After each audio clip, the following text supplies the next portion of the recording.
This week, in McHenry, Illinois, multiple healthy people in one extended family begin to randomly become sick and even drop dead of very strange illnesses, but an investigation reveals it's actually a horrifying plot to wipe the whole family off the face of the earth. Welcome to Small Town Murder.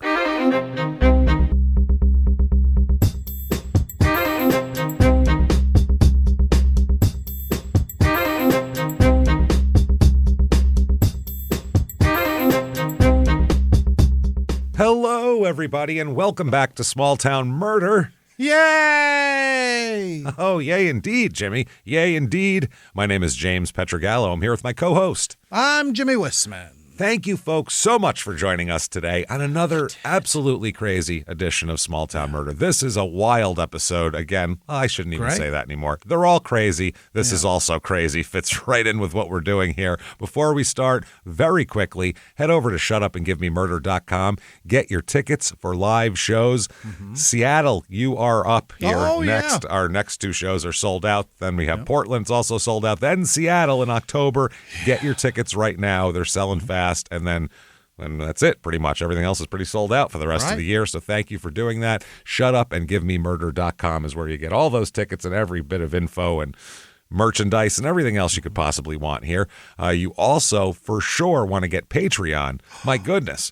Patreon.com/crimeinsports is where you get all of the bonus episodes.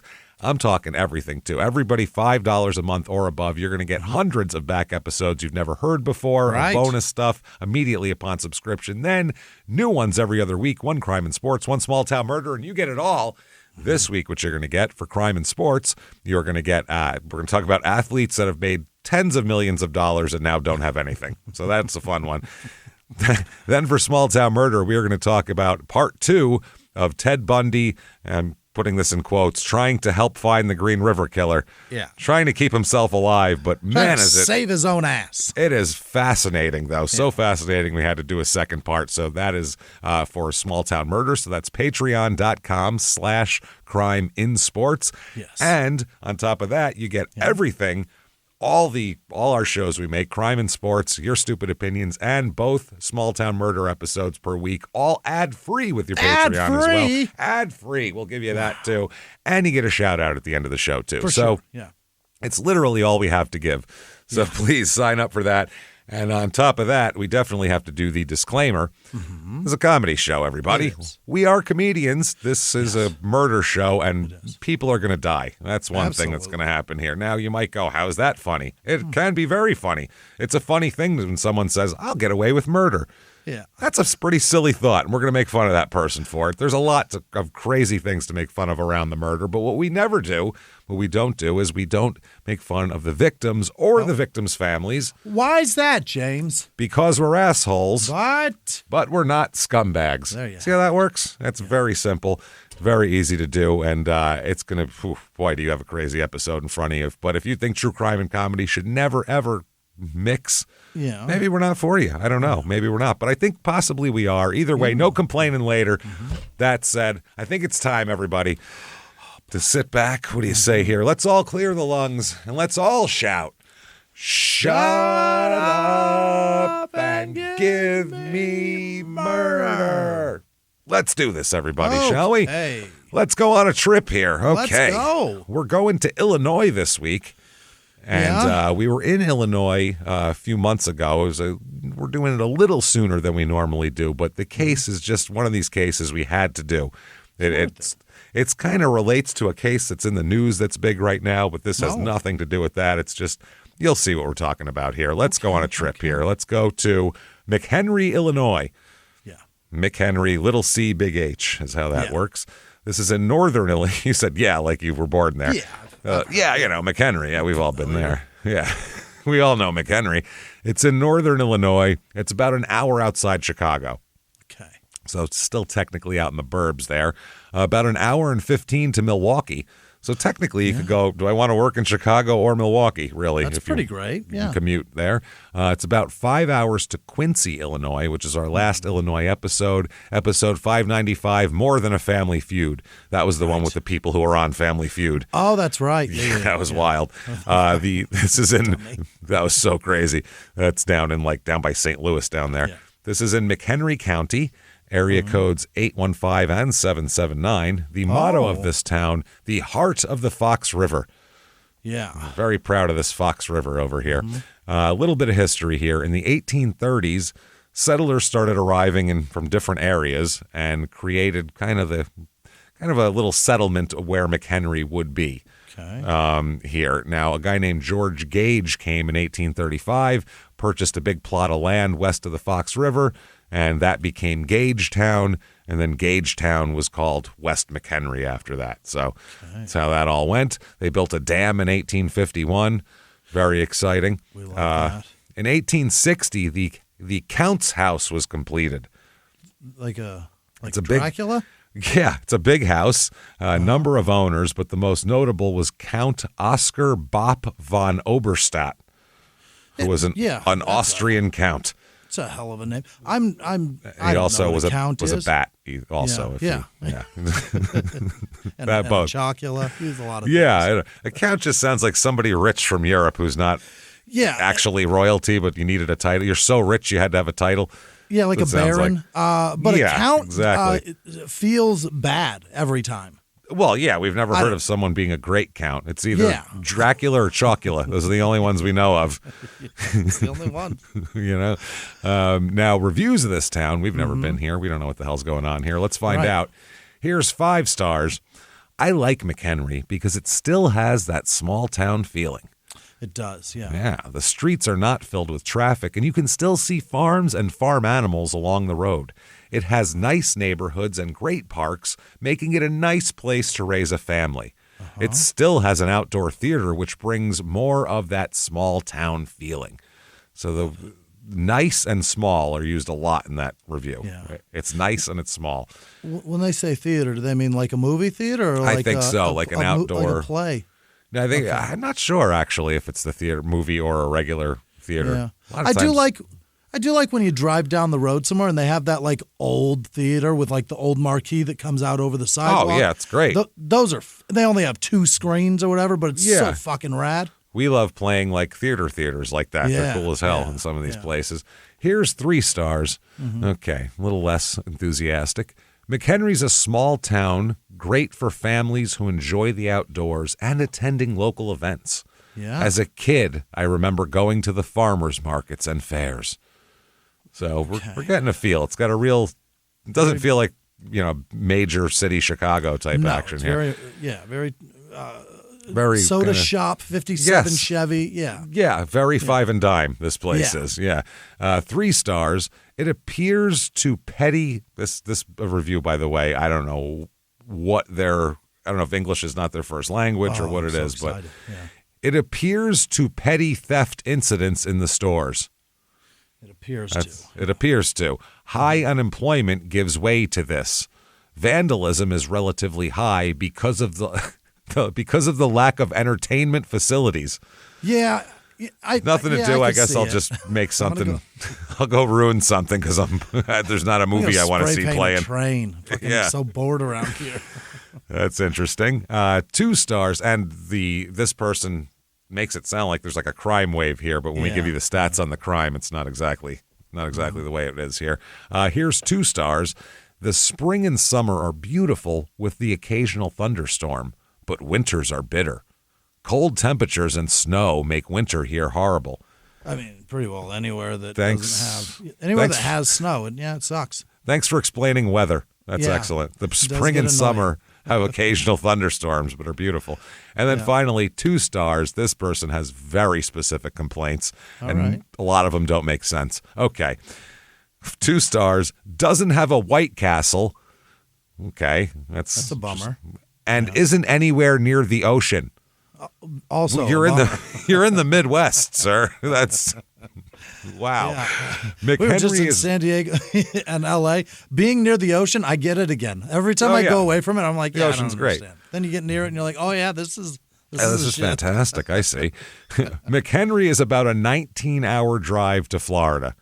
Okay. Is that bad? How is that? Well, sorry, it's not closer to the Florida ocean. for you. Yeah.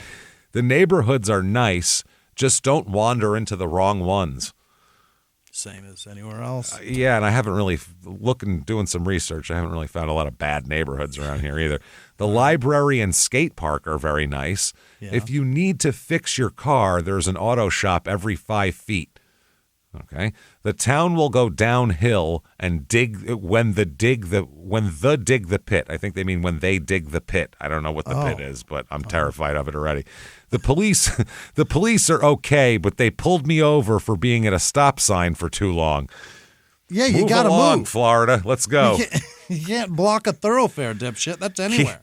Keep rolling, Tallahassee. Let's move it. That's called a Jacksonville stop when you don't roll through it. You just sit there and for look 10 minutes. around for a prostitute. You sit there and do 3 lines of meth. That's called a Jacksonville stop. People in this town, 27,237. So a decent sized town. It's pretty good size. Women are 51.1%. Men are 48.9% of the population. More married people than the usual. It's 55% married. Everybody's like the married with children rate is like way higher than the national average. Yeah, very few single with children. It's just very much, we're moving out to the burbs and we're staying together because we have a mortgage, damn it, and we can't afford to break up. Yeah. Race in this town, 82.2% white, 0.3% black, 2.5% Asian, 14.3% Hispanic. The religion here, 54% religious, which is above the national average. And the highest, 35.5% of the people here are Catholic. As we know, Catholics are the Baptists of the North. The North, yeah. And that's just because there's a lot of Baptists in the South and a lot of Catholics in the North. There So it is, yeah. average unemployment here, not this high unemployment rate this person was touting. The median household income here is above the national average, too. They're doing fine. They're doing fine. $76,858 a year. Yeah. And cost of living, 100 is average. Here it's 102. And the housing is low, actually. Median home cost here, $238,000, which is pretty nice. That's almost 25%. Like somebody needs to get out of their bubble and go see the rest of the world. Yeah, I don't know what it is, but it seems fine. People seem to be doing okay around here, and since they are, maybe you want to live there. And if you do, we have for you the McHenry, Illinois Real Estate Report.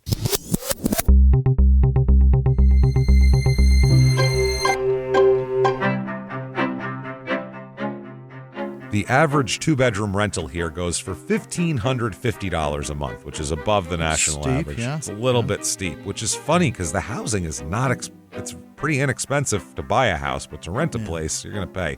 Here's a 1-bedroom, 1-bath, I guess a T-bowl for your 1 B-hole there. For the B-hole, yeah. 768 square feet.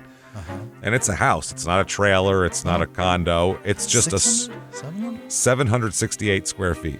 It's a small gray box is the best way to describe it. If you'd like to live in, it looks like if you had a giant hamster, you'd put it in here. Oh, boy. And put a wheel in there, maybe. Get it going. Large field and woods behind the home. So it's not that big of a property, but there's just a huge field, a ton of woods behind you. So if you have kids, they have room to roam anyway. $240,000 for that. No land either. Jesus. This is like a third of an acre. This is For nothing. Nothing. Here's a 3-bedroom, 2-bath, 1,998 square feet. It's on 0.31 acres. It is I'd like to call it a split-level vinyl siding wonder. We all know that house. Split-level vinyl siding. Wonder. You know exactly what it is. The same amount of windows in the front, the basement windows in the bottom. Not the most updated inside. Could use some help in there. It's got some old stuff. $289,900 for that, though. Good bones, not bad. Yeah. And here's a 5-bedroom, 3-bath, 4,000 square feet house, and plus a 1,700 square foot basement as well. Nice. Which means they either haven't redone it or they did redo it, but without permit, so they can't. count the square footage. Count. Either one. I'm not sure. It's on an acre of land. It's got a nice in-ground pool. Real nice out there. A little too much carpet for my taste, but nice hardwood floors and the rest of it. $769,000 for that, though. Oh, boy. In Phoenix, that would be, $1.6 million, I would say. It's steep, yeah. Well, yeah. It's a 6,000 square foot house. That's a big house. with that 2,000. That's a lot. Yeah. It's a lot of house. It really is. It's a nice looking house too. Things to do in this town. Okay, let's find out what they do in here. The McHenry Music Festival. Sure. Let's do it. It says, get ready to experience an unforgettable musical journey from September 12th to September 14th. So 3 days of this It's happening. Yeah. It's this weekend. It's going on. Right now. That's right. As we bring the heat with 3 days of electrifying performances featuring over 12 national acts. That I probably haven't heard of one of them. And Jimmy knows all of them. I'm going to take a stab. Yep. Whether you're a diehard music fan or just looking for a fantastic time with friends and family, the McHenry Music Festival has something. What do you think they have? Everyone. For everyone. That's right, Jimmy. Here we go. James Except me. Let's see. Maybe they do. Maybe so. Here we go. Friday night's lineup is Sam Hunt. Yeah. Yeah, okay. Yeah. Sounds pretty random.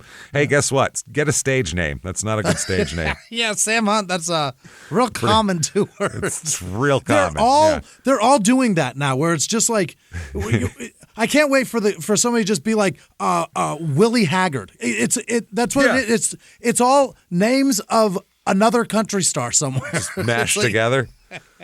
Hey, and if James Petrogallo tells you need a stage name, you really need a stage name.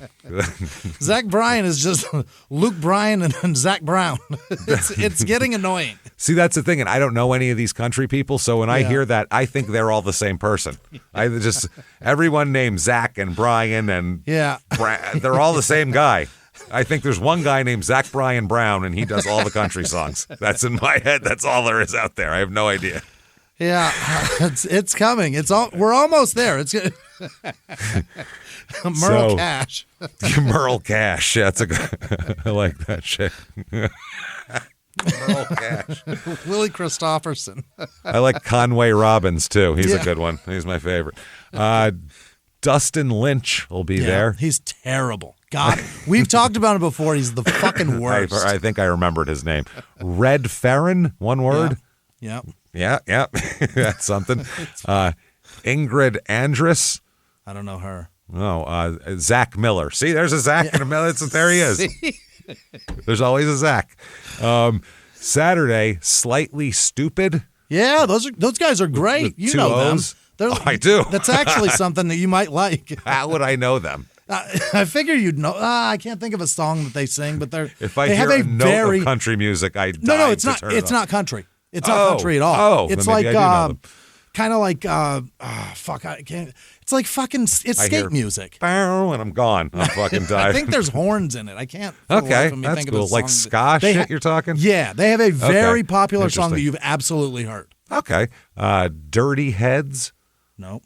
The Elevators, not elevators, Elevators. Yeah.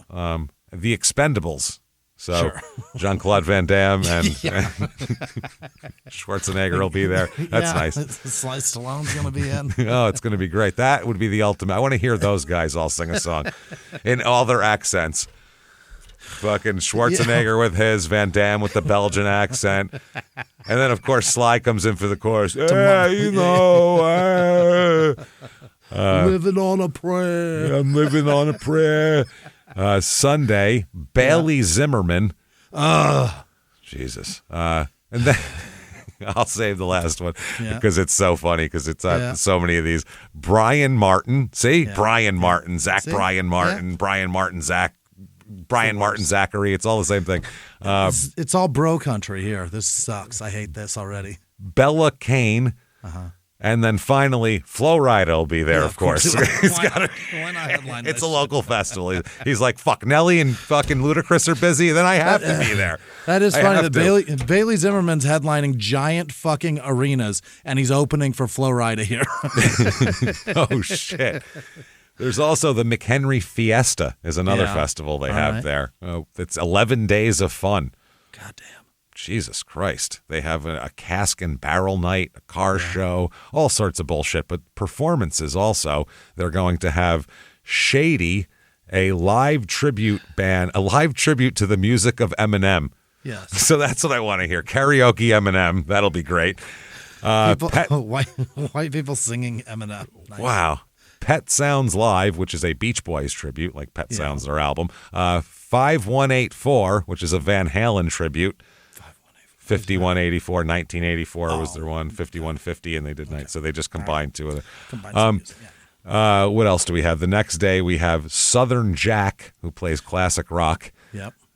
Material Girl. I'll give you. You know what that is. Does. That's a Madonna tribute, of course. Jimmy, Nick, and Don't Tell Mama will be there. And then close it all out with Fearless. Jimmy and Nick are going to come out in front of the audience. Jimmy Nick. It's one word. Jimmy Nick. Oh, is it? It's not one name. It's not two people. It's Jimmy Nick. That's his name. Okay. Jimmy Zack Nick, I think. Yeah. Zack Bryan Nick is his name. And then Fearless, a Taylor Swift tribute will be after that. And they also have a big wheel race. Adults on them? That would be fun. I hope so. I want to ride a big wheel. Yeah. That sounds great. Remember when you could just do burnouts in them? Those things are so much fun. God, I love them. Yeah. Especially on the carpet. You can really you can burn a hole in that carpet. And then when you get that front tire wet, you throw it sideways and fucking slide. So much fun. No shit. Crime rate in this town, what we are interested in here. Yeah. Property crime is about 1/3 under the national average, so not really stealing much. And then violent crime, murder, rape, robbery, and of course assault, the Mount Rushmore of crime, is also about half the national average. Okay. So it's pretty safe. Seems like a pretty safe little kind of small town USA. Yeah, people are making decent money. You can live there. This sounds fine. Seems fine. So that said, let's talk about a bunch of shitty, horrible murders. Okay. Yeah. Now, I have to say, too, some of these murders take place in different towns, so there's multiple murders here. So, all right, let's first talk about a man here, an older man, definitely. He's going to be the patriarch of a family that we'll talk about here. Michael Joseph Albanese. And later on, he'll be Michael Joseph Albanese Sr. Oh, he's going to give himself a junior. Well, at this moment, he's a junior. Okay. And then he'll have another one, and rather than making him the third, he'll make him a junior, and he's a senior now, which is kind of a cool trick. If you're a junior, you can have a kid, right? And then you make him a junior rather than the third, and now you're not a junior, or now you're a senior rather than the second or a junior, which is much better. That's an upgrade for him. But can you do that? Yeah. Obviously, he did it. I'm telling you about it right now. He's still a third, whether he says junior or not, isn't he? I guess, but you can call yourself junior if you're after your dad. We're starting over with me. Yeah. Never mind. Anybody. Everyone before me does not exist.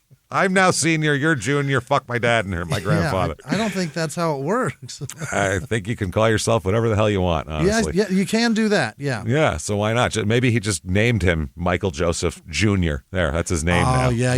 If you put it in paperwork, that's what it is. It is, yeah. You can name your kid just about anything, I think. So he's born in 1911, July 24th, 1911 in Chicago.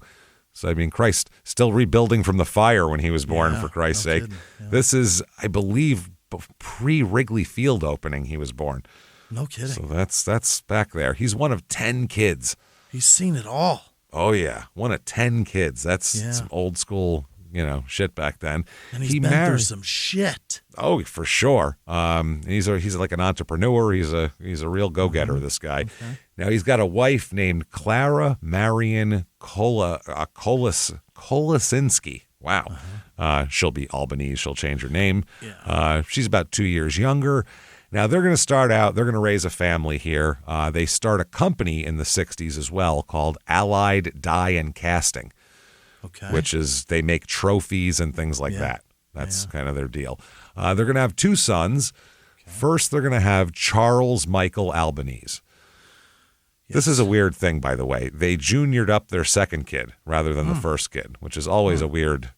I always feel like, what would that first kid feel like? Oh, not me, huh? You skipped over me for another junior?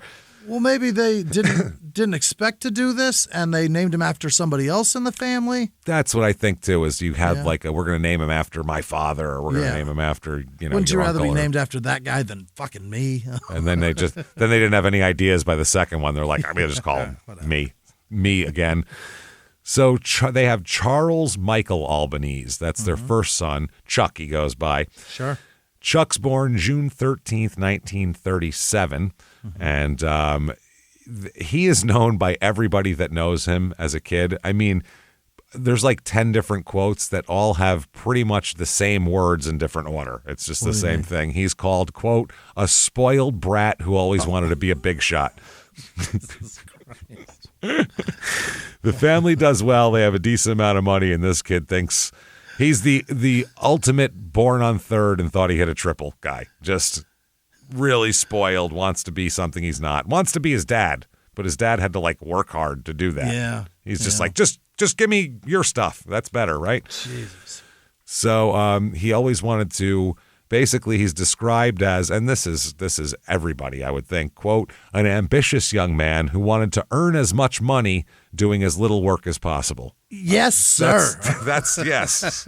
Salute, sir.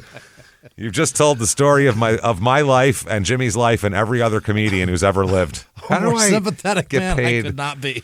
How do I get paid the most money with doing as little work, like an hour or less per day work? Can I do that? Is that possible? I mean, that business plan is the whole reason OnlyFans exists. Yeah, exactly. And a lot of other things, oh, God, YouTube, so many things. Everything. Fucking everything, you name it. I wish podcasting was like that, but unfortunately... It's only you guys, some.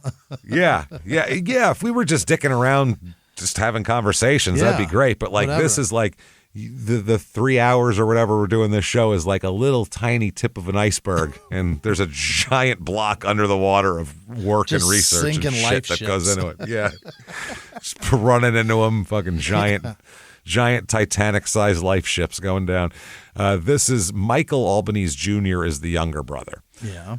So 1958 comes along. Chuck, the first son, gets married. He gets married, so that's pretty young. He's 18, 19 when he gets married, which is normal in the 50s. Graduate high school, you marry your high school sweetheart. And fuck out of my house. Yeah. Yep, and you do what they do is they pump out 3 kids pretty much immediately. Right away. Ooh, 3 daughters in the next 5 years he's going to have. Wow, that's something. Now, dress shopping. That's a lot, especially back then. You had to have dresses. All the time. Yeah, that's all it is dresses. Early 60s.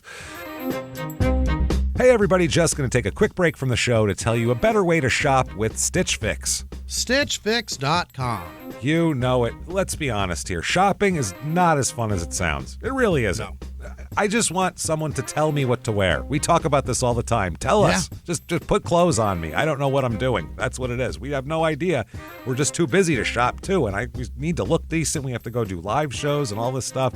That's why Stitch Fix is a lifesaver, and I love Stitch Fix. Your stylist sends you the clothes that fit your vibe and your body and your budget. So shopping without the hassle, bring it on. Let's do this. I'm telling you right now, here's how it works. Stitch Fix is great. You take a quick style quiz, share your size, your style, your budget, and get matched with a real human stylist that gets your vibe. Not an AI person, a real human. It is really good, and I really like it. I have some cool stuff that they sent me that I've been wearing, pants that I've completely replaced my whole wardrobe with the pants that they got me from Stitch Fix. They're doing me up right at Stitch Fix, and I really like it. It's no risk, all style. You get a personalized Fix box straight to your door and try it on all in the comfort of your own home. Shipping and returns are always free, and there's no subscription required. Plus, get a free try-on for your first fix. You can do it. Get started today at stitchfix.com/STM and get 20% off your first order when you buy 5 or more items. That's stitchfix.com/STM. Now back to the show. Hey, everybody, just going to take a quick break from the show and tell you how to get wines in a better way with Naked Wines. NakedWines.com. Absolutely. Sometimes you walk into a store, you look at all the wines, and there's a whole aisle of it. You don't know what to get. Yeah, don't waste your time at the grocery store staring at a giant wall of wine and not knowing what you're picking. Some people just like to drink wine. They don't need to be a wine expert. Yeah. That's why we love our next sponsor here, Naked Wines. This podcast is sponsored by Naked Wines. Naked is a wine club that directly connects you to the world's best independent winemakers so you can get world-class wine delivered straight to your door. Use code SmallTownMurder for the code and password at nakedwines.com and get 6 bottles for just $39.99.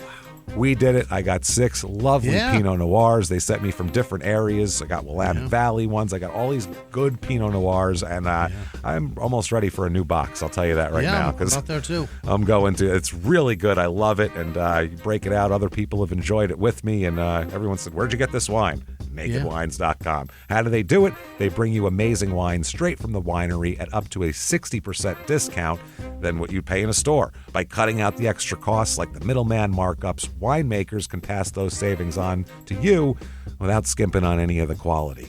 They're so good, and I love having these wines in my house. Naked Wines has been around for over 15 years and backs over 90 independent winemakers around the world to make the wine you love to drink.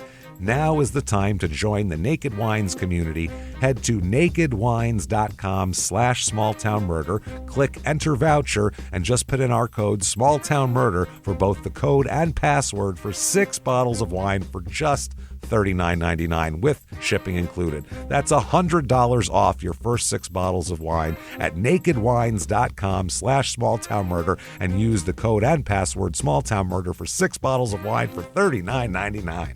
Now back to the show. 1965, Chuck goes to work as a car salesman for Norwood Motors, Inc. What were they selling? This is cars. I don't know what kind of cars. Different ones. I don't know if it's used cars. Yeah. Usually if there's no brand name on it. Probably it would be like, Norwood Chevrolet or some shit otherwise. Buick, whatever the fuck. Yeah, so this is out of Morton Grove he works out of. So he has some troubles, though. Apparently, the salary and commission structure of a car salesman is not to Chuck's liking. No, it's a very ebbs and flows, feast or famine thing. His work-to-cash ratio is a little off for his how he would like it as well. So he decides to make some more money doing something way quicker, which is robbery. He says, we could do that. Yeah. So on February 1st, 1965... he and an accomplice posed as detectives and pushed their way into the home of a 61-year-old bus driver. While he's home. Home invaded a bus driver. Oh, my God. Emmett Farrell was his name, and they steal $160 from him, which was a decent amount of money in 1965, but I don't think it's worth bum rushing a bus driver over. It's, Yeah, I don't think it's... not going to retire on it or anything. Yeah, it's not the last score. Changing a man's life forever, too. That guy's never going to feel safe at home ever again. No. Well, it was him and his wife, too. Ooh. So in the newspaper, it said that robbery detectives sought the second man implicated in a home invasion robbery, but apparently Charles never gave him up. Chuck never gave up that second guy. And years later, it's Chuck and an unidentified second man. Fascinating. Which is very, very interesting, I would say. Now, this poor Emmett Farrell here and his wife Florence and their daughter was home as well, who's 30 years old. It's not like she's an 8-year-old, but an adult.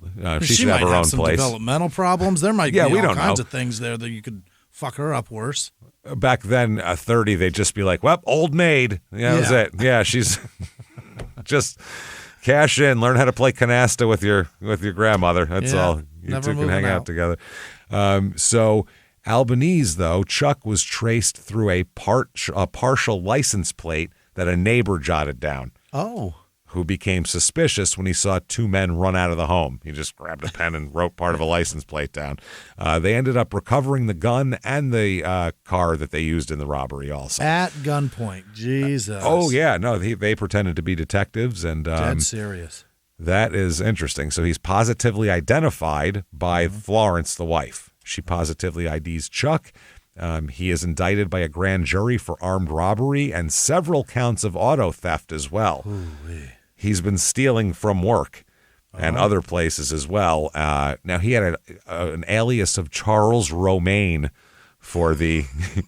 It's my favorite lettuce too. I was going to say that romaine. He knows what's up. It was Charles Caesar salad. It was almost Charles Butterleaf, and he was like, "I can't. I'm going to go romaine on this one. I can't do it." Charles Arugula. No, that's not going to work. So he is convicted of these crimes and sentenced to 5 years probation. That's a pretty light sentence. It is, but he's a young man that doesn't have a record, and he's got a wife and 3 kids and all that. So, and he's the breadwinner of the home. Yeah. So they said, "Yeah, a drain on society if they put him in jail. You straighten yourself out, mister, and don't make me talk to you again." So now 1966, fortuitously for the whole family, Allied Die and Casting opens, the business that Michael Sr. started, and they manufacture trophies and loving cups. Which I heard that and I was like, that sounds gross. That sounds like the first fleshlight. Yeah. Well, that sounds like something bodily fluids end up in, a loving cup. You know what I mean? Some sort of euphemism for like a period supply or some shit. But I really thought that's what it was. I was like, man, back then they didn't use disposable ones. A chick would just strap a metal hunk onto her and just go from there. So a loving cup is a large cup with 2 arching handles. It's one of those trophies. A trophy, but with the 2 handles. Got it. Yeah. It can describe a shared drinking container traditionally used at Christian love feasts as well as at weddings and banquets, often made of silver. This is from Wikipedia of a loving cup. Yeah. Loving cups are also given as trophies to winners of games or competitions. I think if you put handles on the Stanley Cup, I think that's what you get pretty much. It's that one that goes. I mean, it's the cup that's on top of a trophy usually. Yeah, it's that just handles on a trophy. Why does is it all have it is. 2 handles? I've always wondered that. Because it's to drink out of. Because it's also ceremonial, like drinking cup. So you have handles. It said 2 people, but it's only one mouth can get on it at a time. You know what I mean? That's true. That's a good point. Now, following his conviction, his first wife divorces him. Yeah, she's not going to be married to a criminal. Yeah, in the mid '60s, that's a big deal. That's when divorce really kind of became you could do it, because before that you had to go to like Reno and establish residency for 6 months before you could file for divorce. Yeah, states had. Yeah, Reno had Nevada had laws, and people would go to Reno and do this. Nevada had laws where if you established residency in Nevada for 6 months, then you could file divorce under Nevada's divorce laws, and then all the other states adopted the no-fault divorce, which is that's the most. Yes, that's so you can actually leave without a reason and all that shit. Hilarious, and probably how Nevada planned to populate their shit state. Yeah, people will come, but they had so many people that would go there for 6 months. Yeah. Or 6 weeks. It wasn't 6 months, it was 6 weeks, I think. 6 weeks residency. So you go for 6 weeks, you could file for divorce, even if it was from another state, and that's how you could do it. So so he gets divorced here after 6 years, and his wife takes their 3 daughters and moves to Wisconsin, and he doesn't see them anymore, really. Dang. And that's another thing. Back then, when people got divorced, there wasn't a lot of this. Some families, there wasn't this like, oh, dad gets you on the weekends or all that. It was just you go and you start another family and you start a new family. That was it. Once a family broke up. The kids, they were broken up. Yeah. Wow. Now, sometime in the late 60s, Charles gets married again. 68, 69, somewhere in there. Then September of 1972. This is fucking crazy. There's a woman named Virginia Muller, Mueller. Virginia and Charles apparently start a bit of a romance. All right. While Charles is still married. Oh. So Charles and Virginia on Labor Day weekend of 1972 drive to Las Vegas and get married. He's already married still? He's already married. So now you can add being a bigamist to the list of shit that he's doing. The divorce with his second wife was finalized the next year. Wow. So, I mean, this guy is impetuous. He just really had to be married? He needs to be married, and he's going to jump right on that shit. So, he starts working for Charles in the 70s. He starts working for his dad, for Michael, in the family business, the Allied Die Casting, after he gets fired from another job in the mid-70s. So far, he's not caught on anywhere. Everything he does is just kind of spinning his wheels. Yeah, and then he supplements what he can't make with fucking criminal activity. Exactly. Well, he did before, so hopefully he'll cut that shit out. But I mean, getting a job with the family helps because that pays him a decent salary. And he can afford things, and we'll talk about exactly how much he's making. He's doing pretty well. Yeah. Now, Charles' second wife in 1977, the one he married, Virginia, while he was still married to, files a complaint against him, and this is for failure to pay $1,475 in child support in 1977. Yeah, you got to pay that. You do, and that's a good amount for back then. So like, is that he must once, have been, or is that like a no? That's he hasn't paid in a while, and that's what he owes. Yeah. So he's doing a lot here. Yeah. So he seems happily married to Virginia, though. That seems to be going well. Yeah. He's working. He's an executive in his dad's company. Mm-hmm. So the family seems pretty happy at this point. He's making very good money. By the late 70s, he's going to be, for a while, the president of Allied Die Casting. In the late 70s, 77, 78, he was earning $60,000 a year. That's pretty good. Adjusted for inflation, that's $340,648. 5 times the money. Jesus. Yeah. So he's making, if you make $340,000 right now, you should be You're able to. doing great. You should be able to live pretty comfortably and not really worry about cash that much. So, 1978, due to his exalted new position and wonderful new salary, he decides we're moving on up, baby. Getting out of here. We're moving to a nice house. So he moves his family to Spring Grove, which is kind of an upscale neighborhood here. There's a lot of groves and a lot of Elk Grove we did. Yeah, a lot of groves. They like that over there. They like that. Michigan has townships. There's townships, there's groves, there's all things like that. Jersey loves townships too. They do, a lot of townships.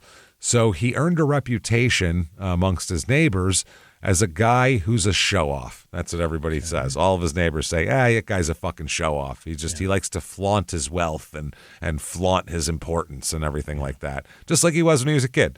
Yep. Spoiled brat who, thinks very highly of himself. Doesn't want to work. Doesn't want to work, but he wants money. He owned a bunch of different cars, including a brand new Cadillac and all kinds of shit like that. All the status symbols of the late 70s. They have 2 daughters, he and his wife, now, for him and Virginia, have made a family of their own. They take vacations every year to Marco Island or Jamaica or the Bahamas or something like that. That's what they do. So he's got 3 daughters elsewhere, and he's just lavish Bahamas with these kids. 5 daughters, 3 of them in Wisconsin, not going anywhere near the Bahamas here. So that's his lifestyle. He's doing his Great thing. Things. He seems to be happy, and also he's living up to his ideal of wanting to make a lot of money and not wanting to do a lot of work. That's the most important thing. American dream, James. Well, that's right. So in 1980, that comes along. Charles, for a while here, is president of the company, and he's married. He lives in a large home. He's got a wife and daughters, and everybody seems thrilled, and all is going well. They put a swimming pool in 1980, an in-ground baby. Yeah. Not messing around. They have 2 Cadillacs at this point, leased by the company for his family's use. So that's part of his salary is he gets free Cadillacs. Yeah. That's awesome. And they took all sorts of vacations, like we said. By this time, he's very upset, though, that he's not getting paid enough. Yeah. By 1980, he's making $110,000 a year. Holy shit. $431,253.20 today. To make trophies, man. Not even to make them. No. To tell people to make them. To order products for other people to make them. Yeah. Order raw materials for people to make shit. He said that he spent everything he earned and wasn't able to even live on that salary. That pittance, what? $431,000 adjusted for inflation. A pittance. Can't live on that. How could you? How are you supposed to survive on that, Jimmy? How can you possibly survive? How can you get by? That's unbelievable. I mean, you could scrape if you really had to, eat ramen every night. $30,000 a month, man. Yeah, it's pretty goddamn good money. So I don't know what he's thinking. He said, though, that he couldn't live on those things. He couldn't live on that little amount of money, quote unquote. Yeah. And still, quote, do some of the things I want to do. There's still some, I'd love to have a private jet, but I don't have one. Lots of shit I can't afford, too. And you know what you do? You go, oh, well, I can't get that. So that's that. This guy goes, this is bullshit. He's upset about it. Wow. He starts, him and his wife, Virginia, they were really close to Virginia's mom and grandma. Okay. Virginia's mom and grandma lived together, and they go over all the time to help them out, to have dinner with them. They invite them over for dinner. They're very close to them. These are Virginia's mom is Marion Muller. She's 69 years old in 1980. And then she worked at a bank in Chicago for 30 years. She's retired. Yeah. And then Virginia's grandma as well, who's Mary Lambert is her name. She's 89 years old. Wow. And she's still like works outdoors and does all kinds of shit like that. Yeah, she's a tough old lady. Now they live in a condo at Leisure Village, which is a retirement complex in Fox Lake. And apparently it's like they have guard gates, and it's one of these like upper crust, upscale retirement communities that, you know, at no one's Lake. allowed in. And in Fox Lake, the town of Fox Lake. Okay, all right. Is where this is. If these old biddies hang on long enough, they might see Bailey. God damn it! I can't think of his last name now. They might see him. Yeah. So, they live there, and they're both healthy. Mom and grandma are both healthy. They both take part in, like, the village has like a bunch of like physical activities that the people do, and dancing and, you know, whatever the hell. Who knows what they're doing, but they both participate in all that shit. Even 89-year-old grandma is out there shaking her ass when she needs to. So now Virginia and Chuck would visit them every week. You know, they're older and getting up there. And Virginia was extremely devoted to her mother and grandmother. And they also regularly would go pick them up and bring them to Spring Grove to have dinner over there and take them home. And, you know, just trying to make sure they stay in the loop. Now, Chuck here, he's got kind of ulterior motives also of why he wants to be so kind to these two older ladies here. Mary, the grandmother, after some time of working on her, convinces her to change the provisions in her will. Boy, oh boy. Leaving her property to Virginia, all to Virginia, bypassing Virginia's brother, Francis. Okay, that's how this works. And Virginia's sister, Elizabeth, as well. Yeah. So they're saying that you should let Virginia control everything. Yeah. You know, make him like the executor. Don't worry, type just deal. trust her to divvy this up the right way. Yeah, and they say, because who's over here taking care of you, and who's, you know, who cares about you? It's Virginia. So what are we doing here? You're going to let these people who don't even come over and see you, you're going to cut them in equally? That's kind of crazy. We're here all the time. We're doing our part. Yeah. And eventually she says, yeah, you're right, actually. Yeah? Yeah, she is here every week all the time trying to help us out. So why the hell are we giving this to somebody else? So they decide, or Mary decides, you're right, I should change the will and just give everything to Virginia. She can be it, yeah. She can divvy it if the divvying needs done. So July of 1980, Charles's ex-wife, remember her, the bigamy victim there? Right. She files another complaint for non-support again. I think a guy making $430,000 a year in today's money would be able to pay a little child support. But he better be careful, too, because if these family members die, they'll put a lien on him. He'll have to pay out of inheritance. Something. Yeah, that's true, actually. That's scary. So Chuck started having some problems here. He's also behind in his mortgage payment 6 months as well. What is he spending this money on? Outside of a monster coke habit, I can't imagine how you could even spend that much money. I'd have to have a boat and several properties. That's right. Or he's like just goes. I could see if he was like going to like exotic locations by himself to like pick up women or something. This makes no sense. Does he have golf outings every day with like? They have to be. You know what I mean? Like PGA rated courses and shit. They'd have to be purchasing sexual favors. That's what I mean. Sexual favors and cocaine is the only way you could spend this much money. It's just crazy. So 6 months behind and a fileable amount of child support behind as well. So he's a mess. He also owed $15,000 at the State Bank of Richmond, which was due on August 14th, 1980 as well. Okay. So he's got 6 months of mortgage, loan coming due, child support, and a $15,000 loan due, all at the same time, pretty much. So in July of 1980, his ex-wife's lawyer filed a petition requiring him to appear in court to show cause and all that kind of thing. Now, he doesn't show up. No. So he gets a judgment against him on that. Yep.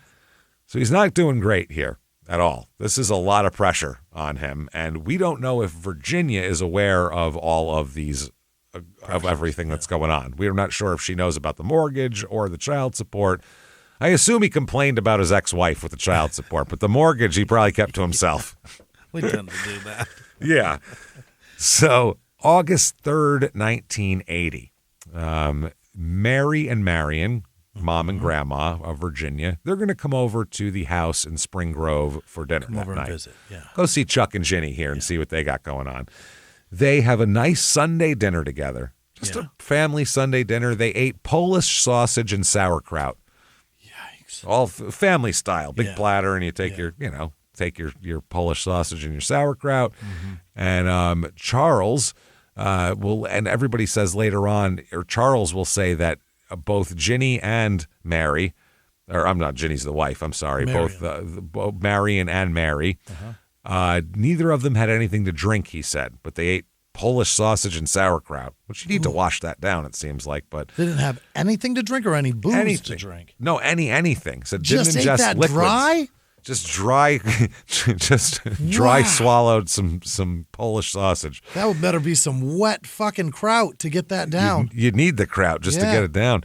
So he insisted, too, that it was weird that Mary didn't have any because Mary was 89 years old and had worked in the yard all day, and it was a hot day that day.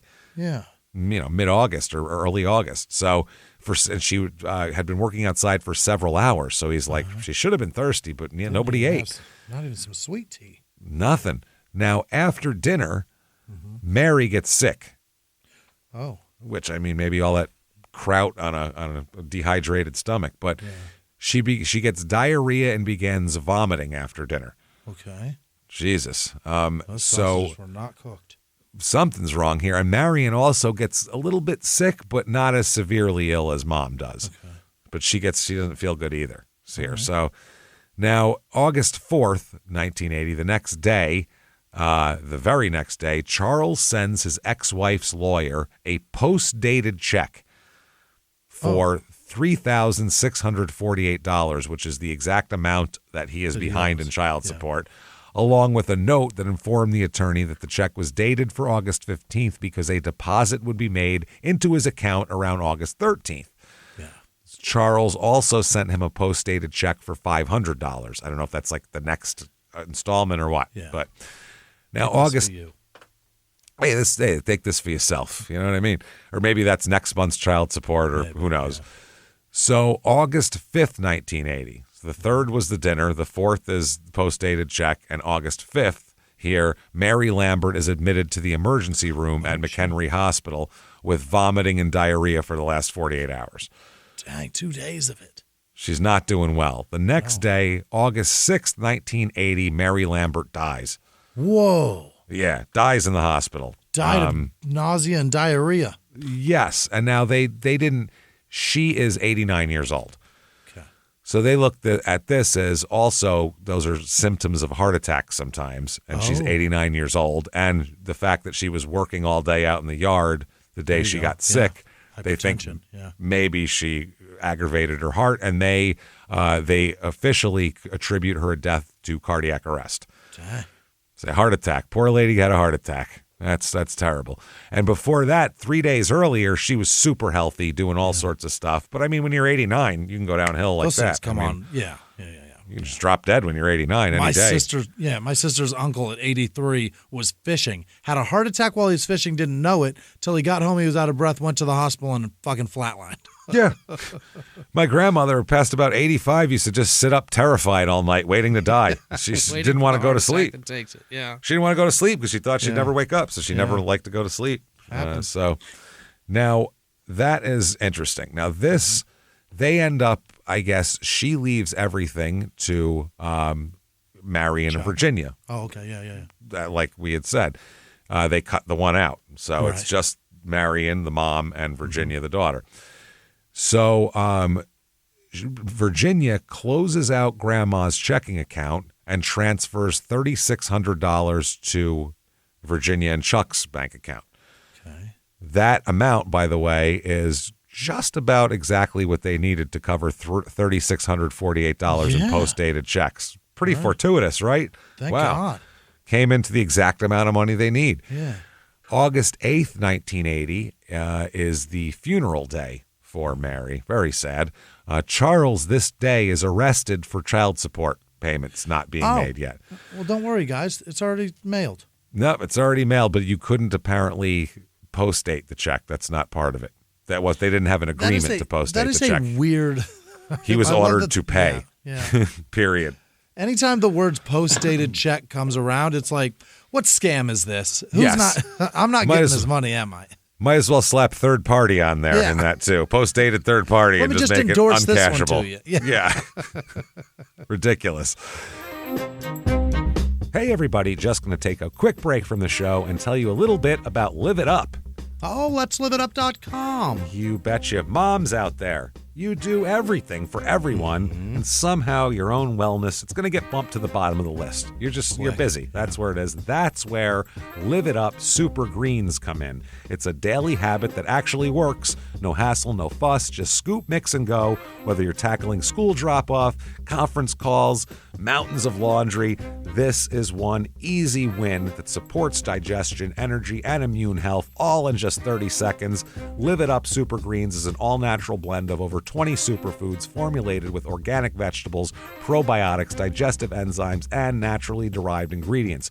Just a scoop a day. One scoop can promote gut health, support your immune system, and give you that feel-good energy that you can count on. It's designed by nutritionists, third-party tested for purity, and made to be easy on your stomach. No grassy taste or chalky texture. Nothing gross like that. You're going to want this. Mix it in water, milk, or a smoothie, and make it a healthy habit you'll look forward to. You'd never believe a green drink could taste so good. If you haven't mixed Super Greens into your routine, Live It Up is a must-add. It tastes so much better than the others, and it's way more affordable. Live It Up Super Greens offers premium quality without the premium price. It's one of the most affordable ways you can support your health daily. It's a small habit, but it has a ripple effect. 96% of people who take Super Greens daily say it helped them increase their daily intake of vegetables and makes them feel healthier. Nice. You're going to love it. Get in there, feel healthier. And because it's free from sugar, dairy, gluten, and anything artificial, it's something you can feel good about taking every day. You're juggling work, kids, or you're just trying to feel a little bit more like yourself. Live It Up Super Greens are a small step that can make a big difference. Live It Up is offering you 15% off your first order, including subscriptions, with code SmallTownMurder. Plus, shipping's always free. Head to letsliveitup.com/smalltownmurder and use the code SmallTownMurder for 15% off your first Super Greens order. These statements have not been evaluated by the FDA. This product is not intended to diagnose, treat, cure, or prevent any disease. Now back to the show. So he was on the way to the funeral in the suit and a tie, and he got pulled over and arrested. Yeah. He was released when it was made clear that he had that the funds were now available and they could actually cash the check now and whatever. So he was finally released from jail when they showed he could pay.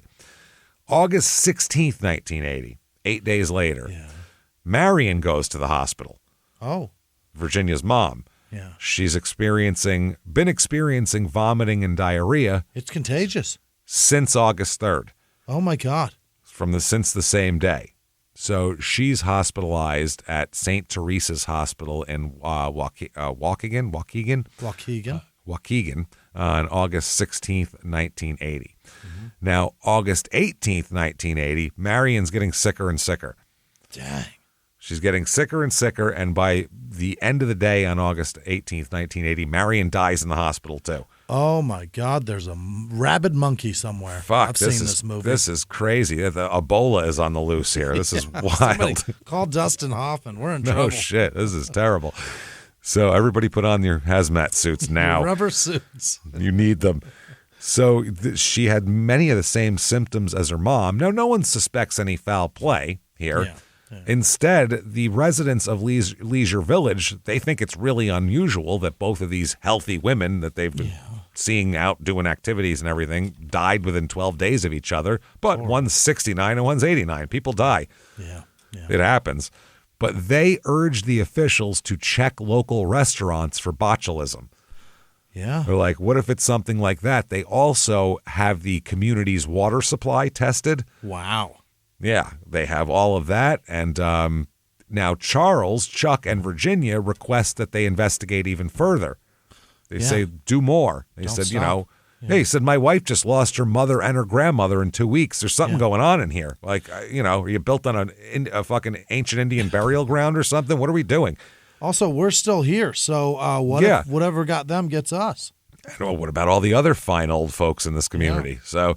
he eventually, though, he said he was satisfied that it just happened to be a horrible coincidence. And, after all these tests come, I mean, they tested everything in the neighborhood, the air quality, the soil they were testing, anything to see what was going on. And they couldn't find anything. So what are you going to do? August 20th, 1980, now 2 days later, money held in a joint account with Virginia and Marion, her and her mom, is now transferred, because Marion's dead now, is now transferred to the joint account of Chuck and Virginia. Okay. So they're stacking some cash out of this anyway. Yeah. Under the terms of the will, her property passes to Virginia. And basically, so Mary's stuff passed to her daughter, Marion, and then Marion's stuff all goes to Virginia. And Mary's stuff, yeah. And Mary's stuff. So, this combined in cash or whatever is about $150,000. Not on property. Wow. Not on property, because after they died, they quickly sell the Leisure Village home for way less than its market value for cash. That? Just to move it fast? I guess so. So there was $150,000 and then $95,000 from the sale of the home as well. My word. So about $250,000 they come into here. Yeah. So that's August. That was August 20th. Now they decide, by the way, on August 14th, the week before this happened, the State Bank of Richmond granted Charles Albanese 2 extensions on that money he was needed to pay back in full. $15,000, yeah. Yeah, because he told the bank that he had some real estate he was trying to sell and give him a month, basically. Okay, yeah. So they did. Now, they end up deciding to exhume the ladies to see if they could figure out Mary and Marion to figure out what the hell's going on here. See what virus is in there. Yeah. It turns out that Mary has approximately 8 times the normal amount of arsenic in her body than she should. Oh, no.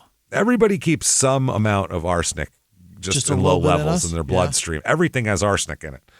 Really? All sorts of foods you eat have arsenic, but they're very, very, very low levels that your body is used to and can tolerate. Really? Absolutely. But she has 8 times the normal amount, which they're even unsure if that's enough to kill her or not, but it's more than there should be.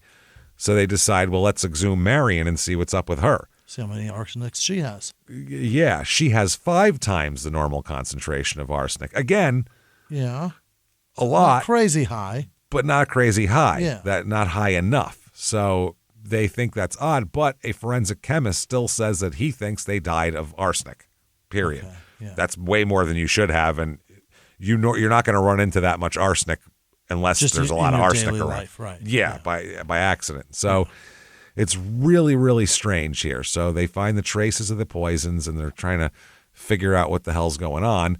Yeah.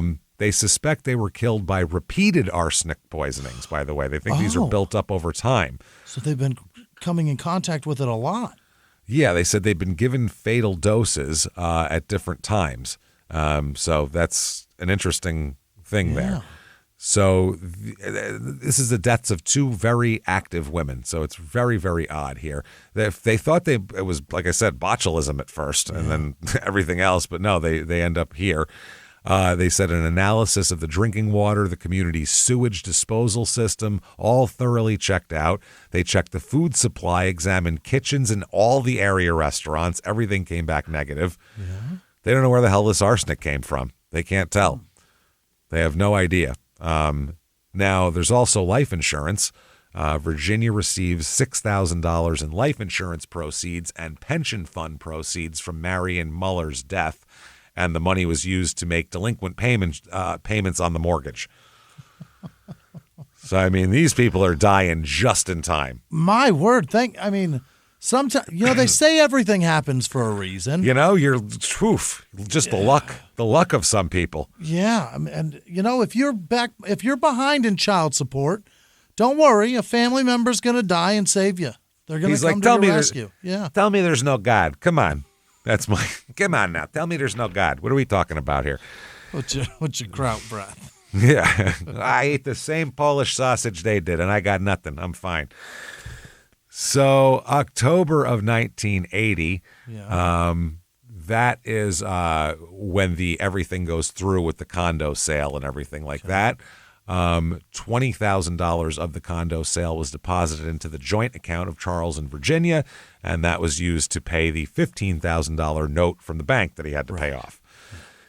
Now, the company, back to his other life here, Allied Die and Casting, is owned by 3 stockholders. It is owned by Chuck, Michael, Charles' dad, and Michael, Charles' brother, Michael Jr. They made up the board of directors and each had an executive office. Okay. Chuck is president of the corporation. Michael Jr. is vice president, and Michael Sr. is secretary treasurer. That's so. Okay. Yeah. Basically, I'm going to let my sons run it. I'll keep an eye on the purse strings. Yeah, is what he's doing here. I'll make sure they're not fucking this up monetarily.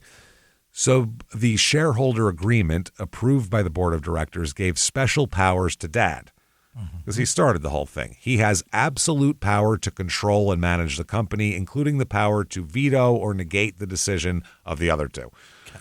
So the sons can decide anything they want, and he can go, I don't think so, and completely poo-poo the whole thing. So I guess that's kind of how he started the business. It's his business. So now, Chuck does not have a great relationship with his brother Michael.